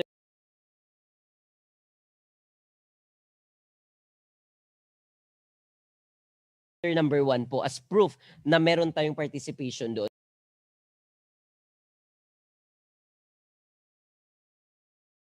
Home visitation form and etc. And other things that we do that we involve parents and stakeholders po. Number 2 po, na second option din po or second dito sa list of MOV, learner conference, log or attendance sheet with minutes of online or face-to-face meeting. Proof of involvement in the learning. Meron pong ganun, at least we can use that as evidence dito po sa objective na ito. So at least po 'di ba, parang ways forward thinking po tayo na if it is possible then do it. At least pwede natin siya magamit as MOV para sa objective number 9. The third po is any form of communication to parents and stakeholders. Example, notice of meeting,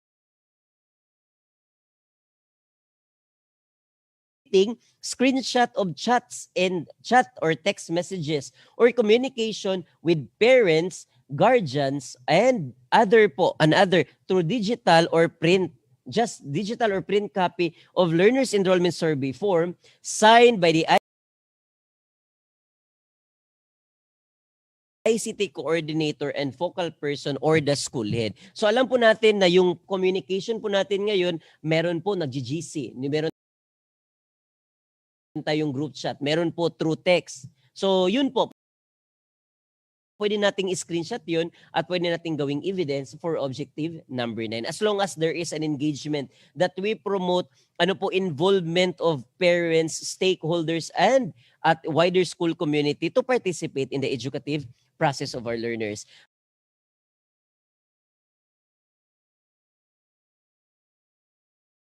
For teachers using highly proficient naman po, yung guided colleagues to strengthen the relationship by the school or department or grade level head. Example po nito ay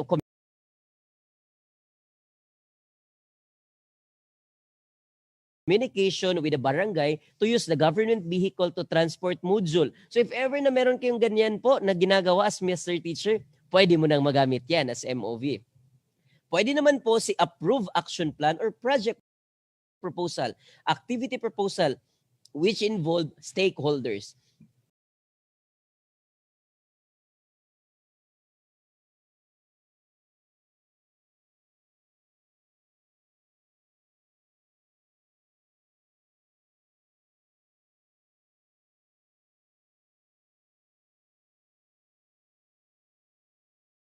Pangatlo naman po sa menu or sa option natin, dito sa highly proficient naman po as MOV is the natin this time of pandemic.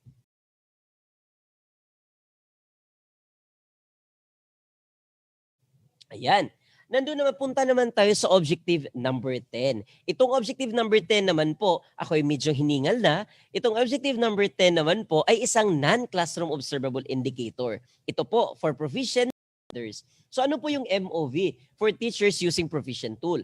Certificate of completion in courses or trainings. O diba? Dapat completed natin yun.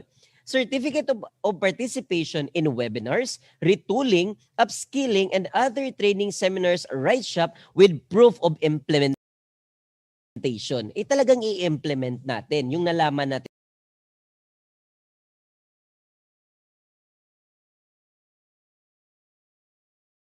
or yung nakuha natin from the training.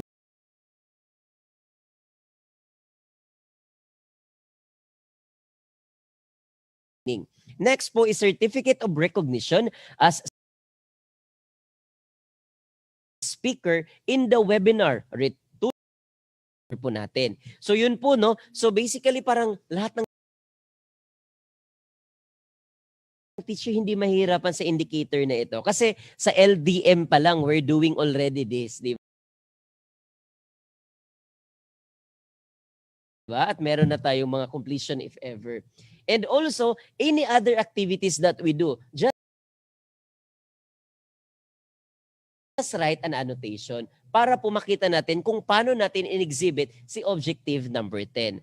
For those teachers who are using highly proficient tools naman, ang objective nila contributed actively to professional networks within and between schools to improve knowledge and to enhance practice. As highly proficient or teachers using highly proficient po, ito po yung pwedeng pagpilian natin na MOV. Approve activity or project proposal for the webinar, retooling, upskilling, and other training seminar write-ups with accomplishment report. Of course. Next is approve activity or project proposal for benchmarking or innovation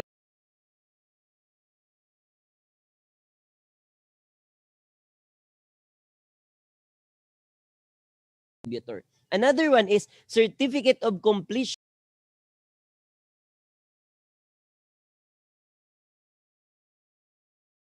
in a course or training. And next is certificate of recognition, speakership in a webinar, retooling, upskilling, and the other training seminars and workshop. Next is any proof of participation in school learning action session, maybe online or face-to-face, basta make sure it is being certified by the LAC coordinator. And any other activities na ginawa po natin na nagpapakita na talagang na-perform natin, na-exhibit natin si objective number 10. Just write an annotation po. Now let's go to the last objective. Last objective po sa priority indicators other than the plus factor. Ito namang objective number 11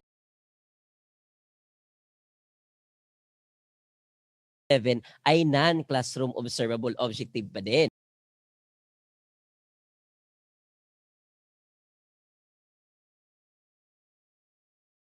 Ayun. So ano po yung sinabi dito?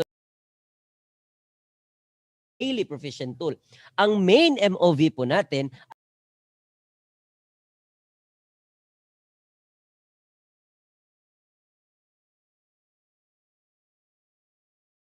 ay ang individual performance commitment form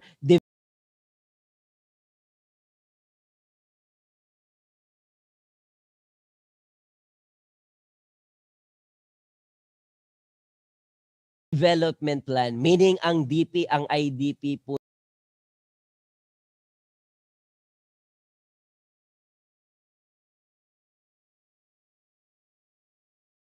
as reflection of one's practice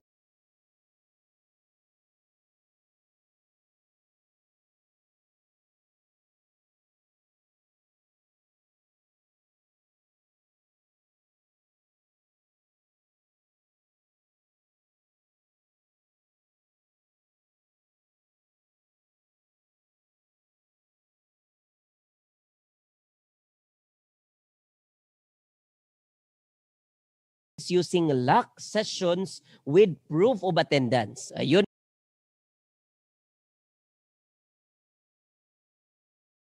Review, di ba? We do the media review. So ano yung natutunan mo? Ano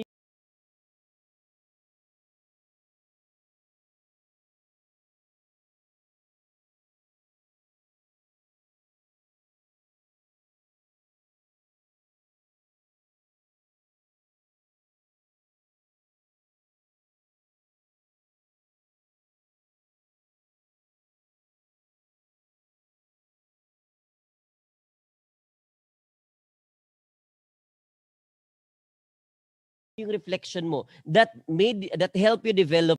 Nag-aral ka at tapos nakitang may improvement naman, align naman yung using highly proficient tool, ang objective po natin ay initiated professional reflection and promote learning opportunities with colleagues to improve practice. Ang ganda po talaga ng objective. Ang objective 11 po talaga ay na-amaze ako kasi parang it advocates sa talagang sa school talaga tutulungan tayo. So if I am a teacher, if I am a master teacher following highly proficient tool, ano po yung MOVs natin? So ito po yung main MOV natin. Synthesis of the individual performance and commitment form development plan, or meaning our IPCRF DP of colleagues.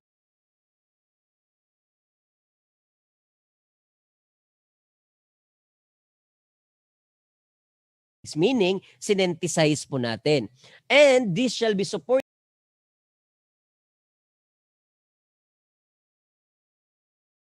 by any of these evidences or documents po. Any documents aligned teacher's role. Another po is sample personal notes or reflection of colleagues on regional, division, school-led, inset, and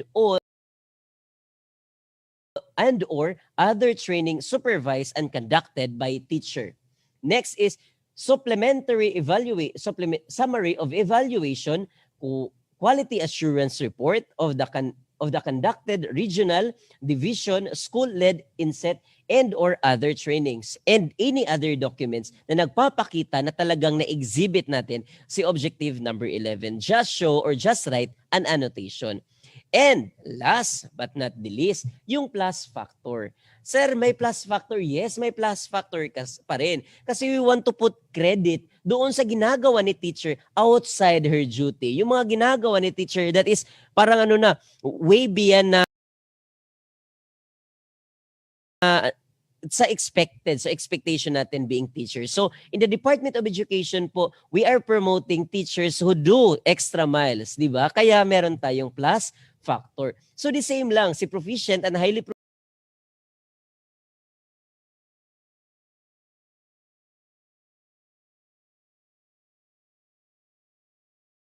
proficient, the same lang yung plus factor nila. Perform various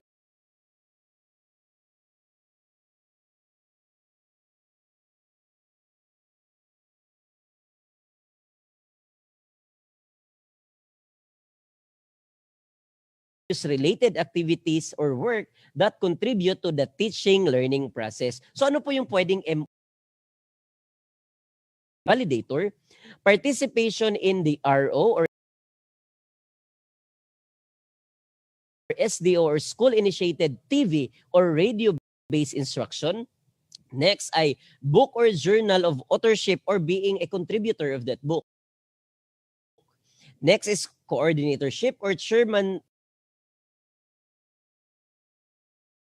Then it can be given to you po as basta meron lang po tayong certificate. But of course, we encourage you na talagang manalo tayo sa mga competition naman po para ma-prepare naman natin yung mga bata natin before the competition. Next, mentorship to pre-service teachers. Kung ikaw ay magbe-mentor doon sa mga pre-service teachers, pwede din po yun. Sir, meron bang internship ngayon? Depende po sa division nyo or depende naman sa mga higher institution, higher education institutions natin sa ating mga kanya-kanyang mga lugar. So if ever na merong ganito, then we can credit that under plus factor. Next po, participation in demonstration teaching. Participation as research presenter to a forum or conference. And any other things, that shows na you have done extra mile. So pwede natin gamitin yan sa plus factor. Just prepare an annotation. If ever naman po you are highly proficient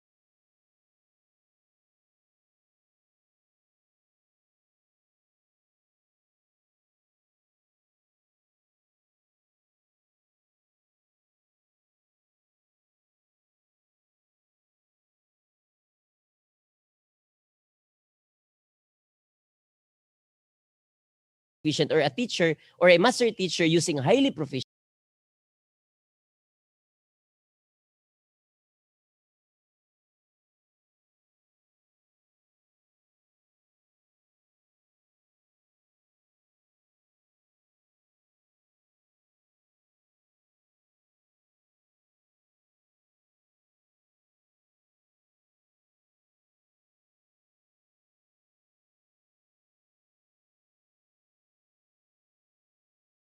tool, ito naman po yung pwede nating pagpiliang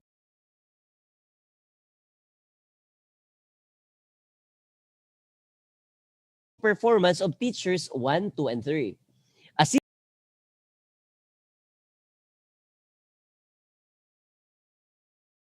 Instead, the school selection, write an annotation that would show na talagang napakita natin si plus factor object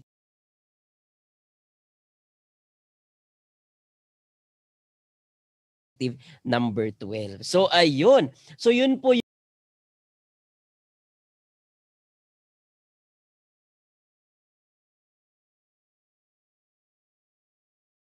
yung mga indicators na susundan natin. Tanong. Pwede mo Water uminom ng muna. tubig via Water live? break. Inom lang ako ng tubig mga kasama. Yes. Oo, mahalaga yan. Diba? Grabe, ang galing ni Sir Kaloy. Ang dami-dami ng Sir Kaloy na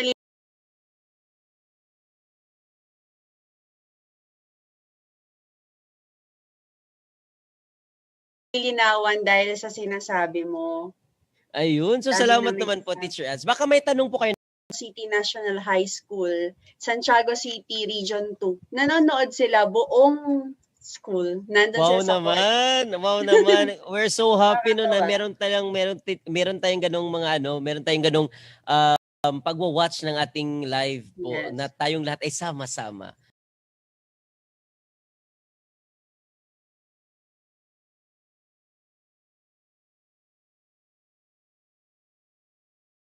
Basta, just remember, social distancing at promote, Yes. let's Maganda observe naman the sa- IATF protocol. Sila, yung mga upuan nila nakaayos ng maganda. Naman. Okay ka na, Sir Kaloy? Nakainom ka na ng Parang tubig? nakahinga na rin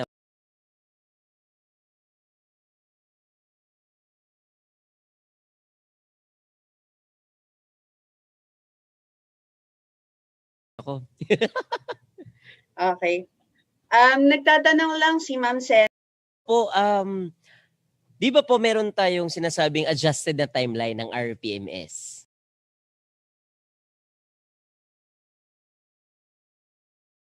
Diba? We start in October naman. We start in October. Yung school year natin is October up to the last day. July ba, if I'm not mistaken? July ba yung last day of school year? Tapos we started in October. Ang question po dito, sir, magagamit ko ba yung MOV ko or yung certificate ko o participation doon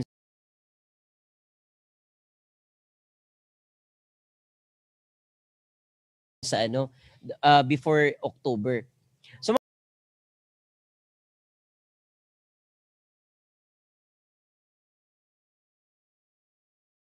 mga kapatid, yung trainings natin before October,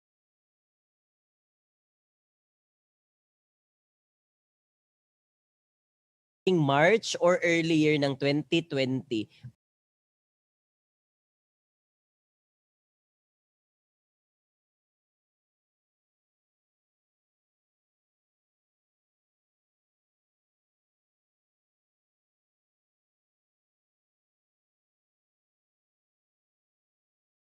Or baka 1990s pa yan. Basta okay lang yung mga April or May, pwede nating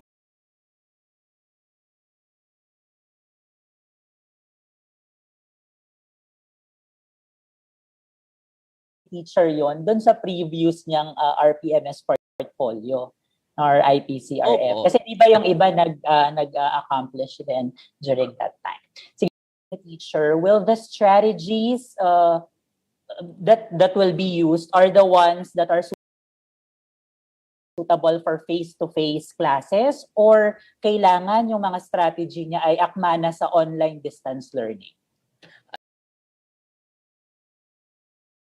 Ayun. So with that naman though, Sir Angelo can add in this later. Doon naman po sa if we're going to choose option number 3 naman po, we don't actually prescribe kung ano dapat yung gagawin nyo. Kasi as teacher po, alam na alam po natin talaga yung konteksto at saka yung environment natin doon sa school, sa ating school. So ang target lang po talaga natin ay mapakita na talaga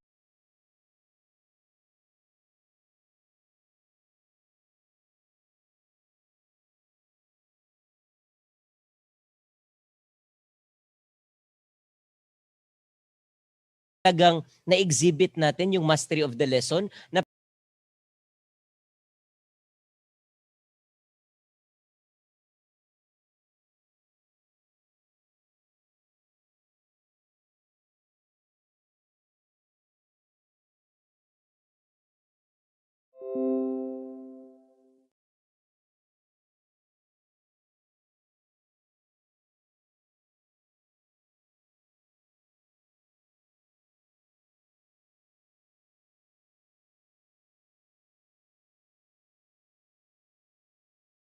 Esther's question kanina, di ba meron po tayong policy no on the LAC implementation? baka may tanong pa po iba. Sir Kalo, in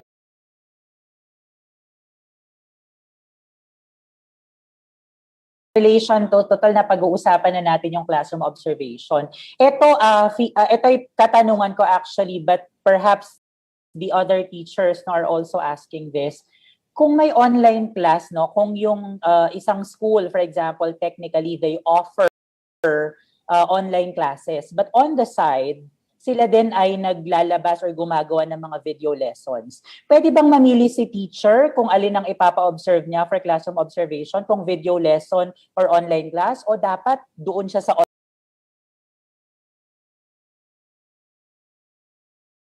teacher handling online synchronous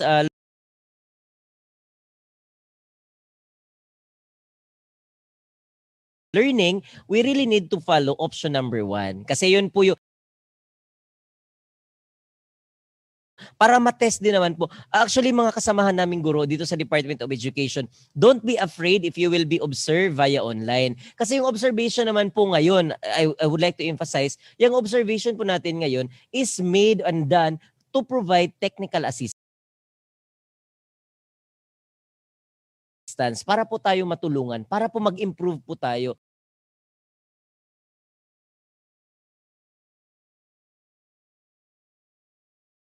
So don't take observation as a negative practice. But it is actually a practice where we can improve our teaching practice bilang guro. So if ever po na mas doon talaga maipapakita ni teacher yung kanyang performance sa classroom. Yes, din sayang din po yung ginawa mo kung hindi rin mo-observe kasi walang tao na magsasabing, oh, you're doing good or you can improve further.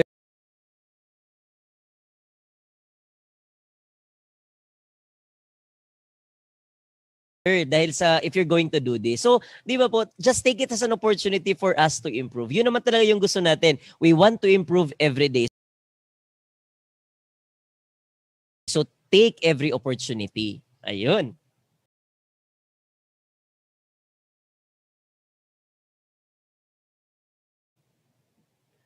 Baka may tanong pa po. Before we proceed to the next episode, during the classroom observation o pwedeng hindi naman?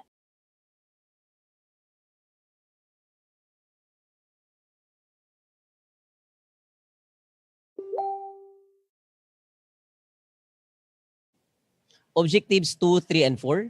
Yes, ibig sabihin yung mga classroom observable indicators na hindi kailangan ng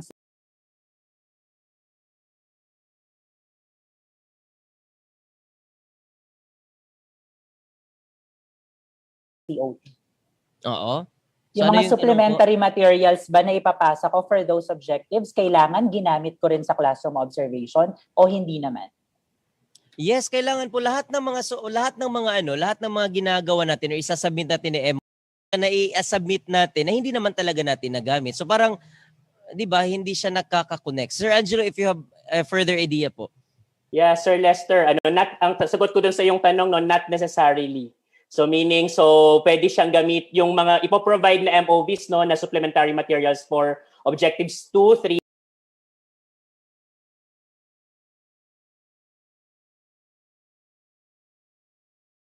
and 4 may or may not be used dun sa classroom observable objectives natin, which are 1, 5, and 7.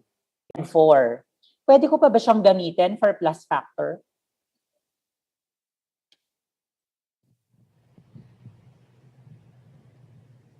Ayun, so naghihintay ako na si Sir Angelo yung sumagot. So if ever po na nagamit na natin yun siya sa objectives 2, 3, and 4 doon sa mga classroom observable po na indicators, definitely sa classroom observable ito, no?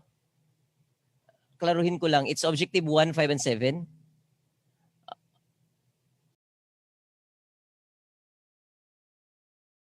Na may COT. Nakamute ka, Sir Lester. Sorry, yung 2, 3, and 4, sir, na mga classroom observable pero hindi nangangailangan ng COT, supplementary materials lamang. Oo. Pwede ba siyang gamitin as plus factor? Plus factor din? Ayun, hindi na po. Kasi na-credit na po natin yun siya doon sa ating mga sa ating sa ating indicators na na classroom observable na hindi nangangailangan ng COT. So hindi na po natin siya maki-credit doon sa plus factor. Baka magkaroon ng overlapping or overlap kung lahat kami may kanya-kanyang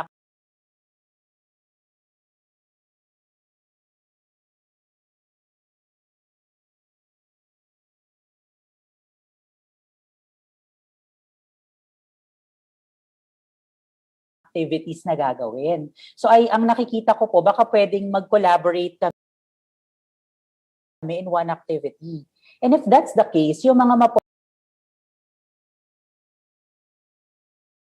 ipinopromote pa din natin sa Department of Education na tayong lahat ay magko-collaborate in achieving certain target or certain project po. So we can use that as long as we are participating and we are contributing.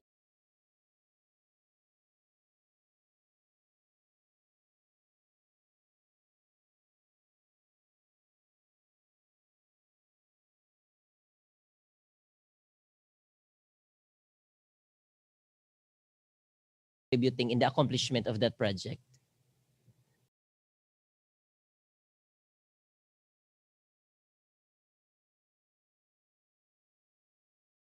Thank you, sir. Ayan. Mabilis na lang to. Sa objective 11, may nakita ay gamitin pa rin yung IPCR, yung BP format, pero sa pagkakataong ito, it is already comprised of the common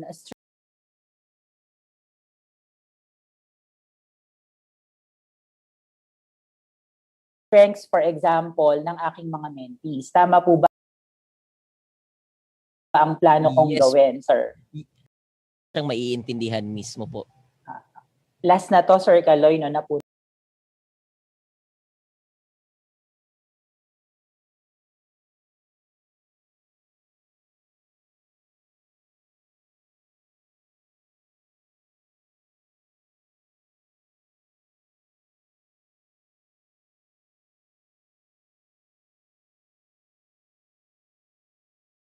Ko. Kasi marami pa rin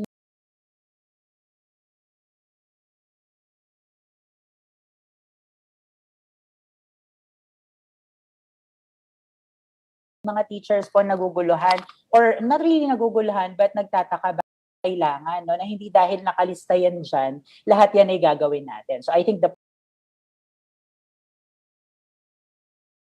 documents, ilang documents lang po ba yung dapat isubmit? Sir Angelo?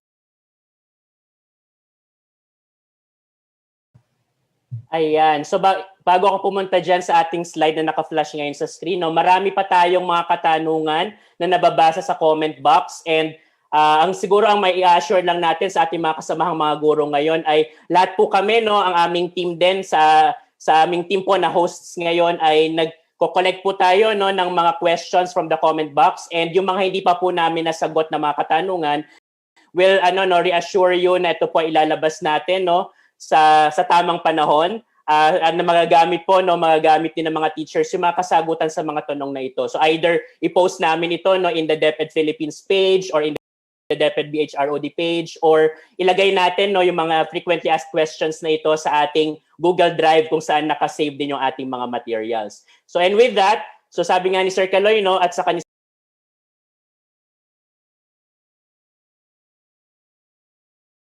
Sir Lester, na parang may nagtanong nga sa comment box, sabi niya, ilan po ang MOVs na need ipasa? And with Sir Lester, no, ang sabi niya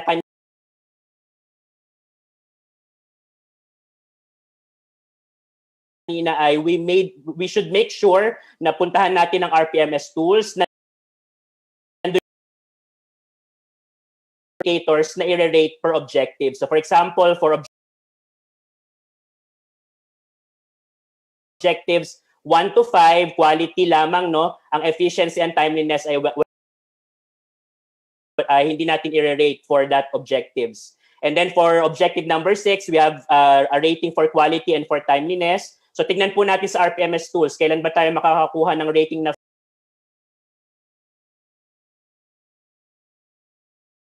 5 for quality and objective 6.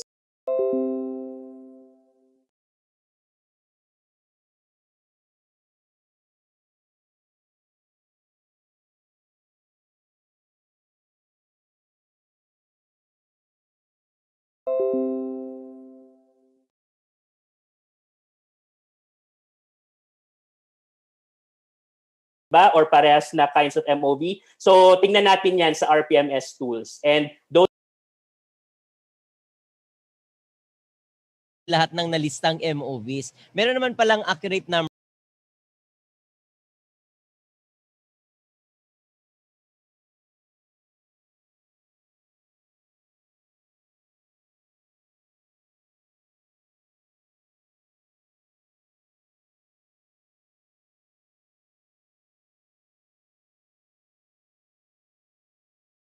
Shout out daw muna sa mga sa faculty ng Wawa National High ng Tanawan City.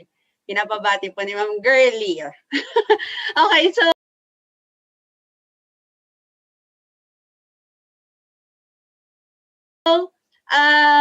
ang key takeaway ko po dito, habang nakikinig din ako sa mga sinasabi ni Sir Lester, ni Sir Kaloy, at ni Sir Jello.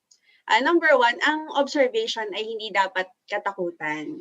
Dahil ito, if done right, ay isang magandang mekanismo para umunlad kaming mga guro sa aming propesyon. Di ba po?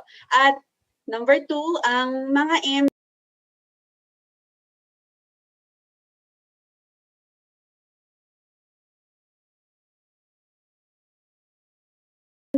na kagaya ni Sir Lester ay handang-handang tumulong sa atin. Malaki yung matutulong nila para sa atin kasi hindi naman sila nandyan para i-judge tayo, kundi para tulungan tayong mag-improve. Saka maganda rin na paminsan-minsan may nakakakita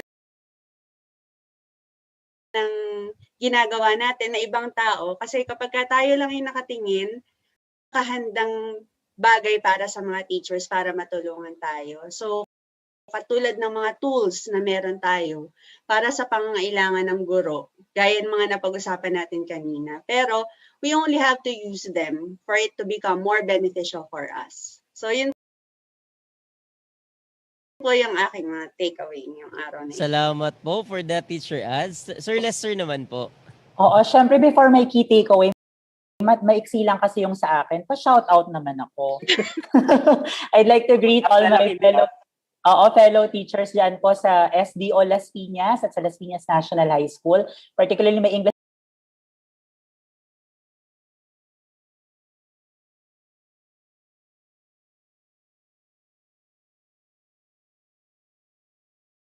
department family headed by Mrs. Susan Sharon and Lagri.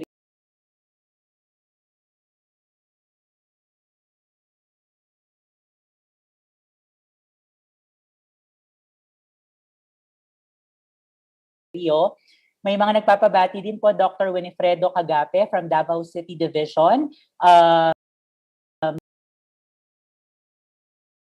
Marami sa atin nakakita na yung kabuuan. Na-realize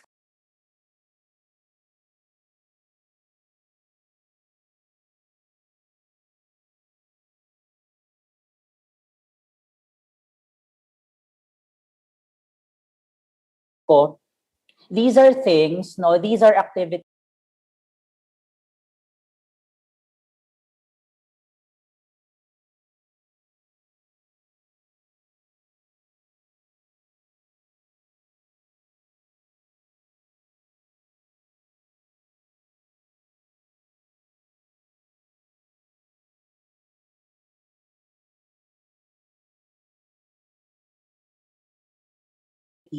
that we can actually do naturally. I mean, as teachers, PMS, para i-monitor yung ating performance at the same time to provide. Kasi buong puso nyo pong tinanggap yung explanation namin.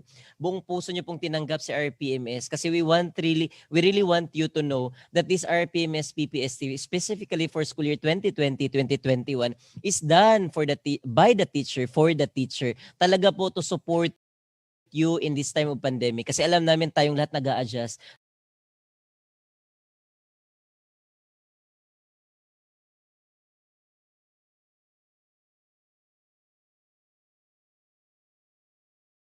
Tayong lahat ay worried. So we are providing you this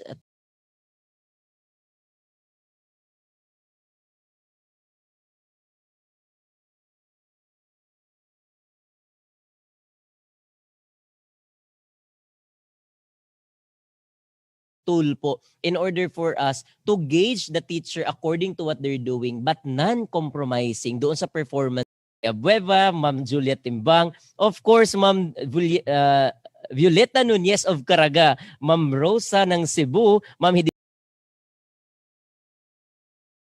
Hidisa ng CDO, Sir Seki Cortel at lahat ng teachers ng Notre Dame High School.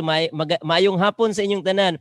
George Borromeo ng SDO Manila, Chief Fillmore Caballero, of course, may kapatid, ASDS Bob Napiere, ASDS Rosemary Masisar, SDS Olga Alonsabi, SDS Marilyn Xiao, tech team ng Teleradyo numero 1 kasama ko ngayon, Sir, especially Sir Eric Responte and Sir Irvi Semblante at sa lahat ng team at doon sa nag-voice over, Sir at Kuya Paul at si Ma'am Cora na nag-edit ng voice over namin. And of course, for allowing me to go live, Ma'am ASDS Shambay Usman and Sir Roy Angelo Gaso, RSDS. Thank you po. And also our HRDD Chief, Sir Raymond Antolo,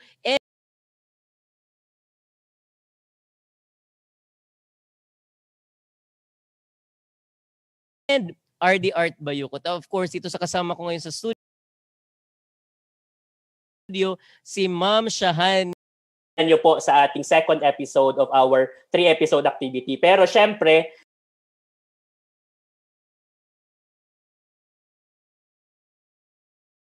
mag-shoutout muna din ako kasi medyo aside sa mga questions, naglista din ako ng mga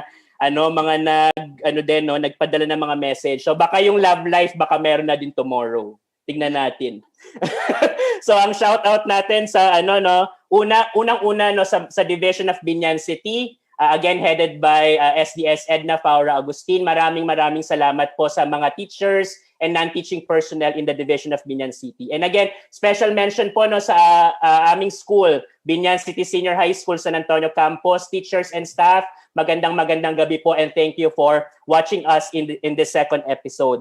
And also, maraming salamat po sa aming mga RPMS PPST champions. all over the Philippines, mga nakasama natin during year 1 hanggang ngayon ay kasama natin during the development, focus group discussions, etc. And also our ICT team na nagde-develop ng ating ISAT, ng IPCRL. So lahat ng mga nakatuwang natin teachers, school heads, supervisors, our division, regional office personnel na nakasama natin all throughout. Maraming salamat po sa inyo. And also, siguro parang gusto ko mag-shoutout ng mula childhood friends hanggang So, pero BS Math for Teachers 2007 PNU Manila, magandang gabi po. And also,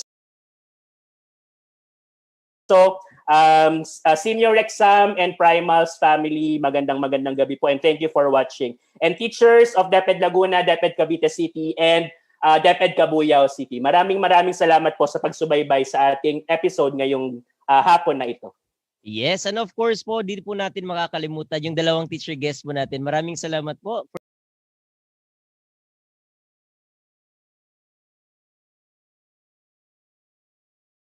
for joining us today. And of course, our partner from RCTQ, PNU RCTQ, maraming salamat po. Headed by headed by our director, Ma'am Mantabay, sumabaybay at sumama sa amin sa entire live namin. Mahaba-haba po yung episode 2, but you have to expect that tomorrow. Ano yung i-expect nila, sir? Sir Angelo, nakalimutan ko yung pangalan mo tuloy. Actually, sir, madami tayo na shoutout, pero magre-recap muna tayo bago tayo mag-teaser for tomorrow's episode. Yes, of course. And before that, pasalamatan din natin ang mga regional office, HRDD, chiefs and personnel,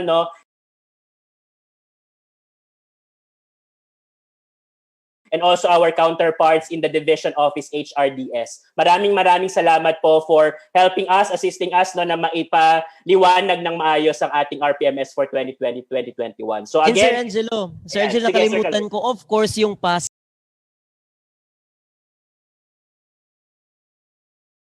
team natin. So sa kasama natin sa tech team.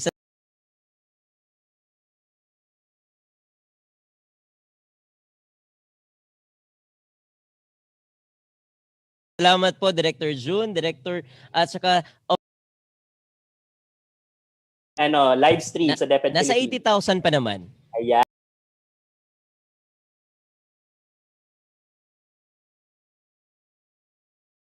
Sige, sa ating mga kasamahan ngayon na nanonood pa at sa mga makakakita pa nito sa mga sunod pa na mga natin pagpunta sa DepEd Philippines, ang ating episode 2 ay nag-focus tayo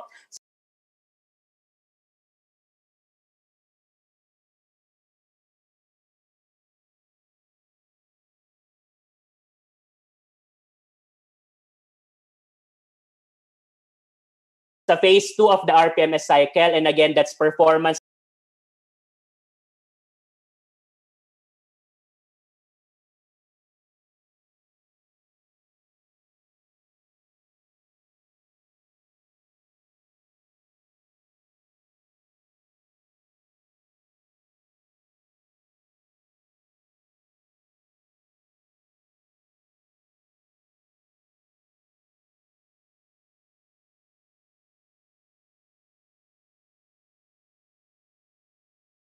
monitoring and coaching. At mga features nito again,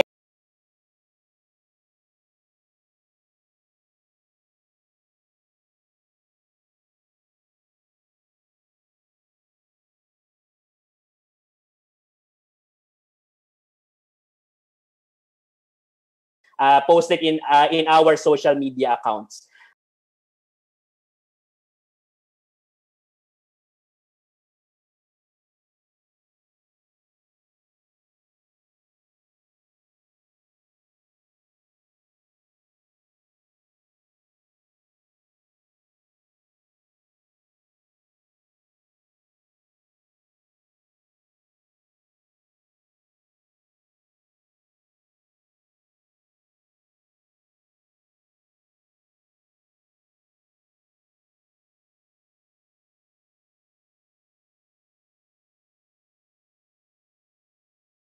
Ayan. And then for tomorrow, for episode 3, ayan, Through the Bureau of Human Resource and Organizational development would like to emphasize that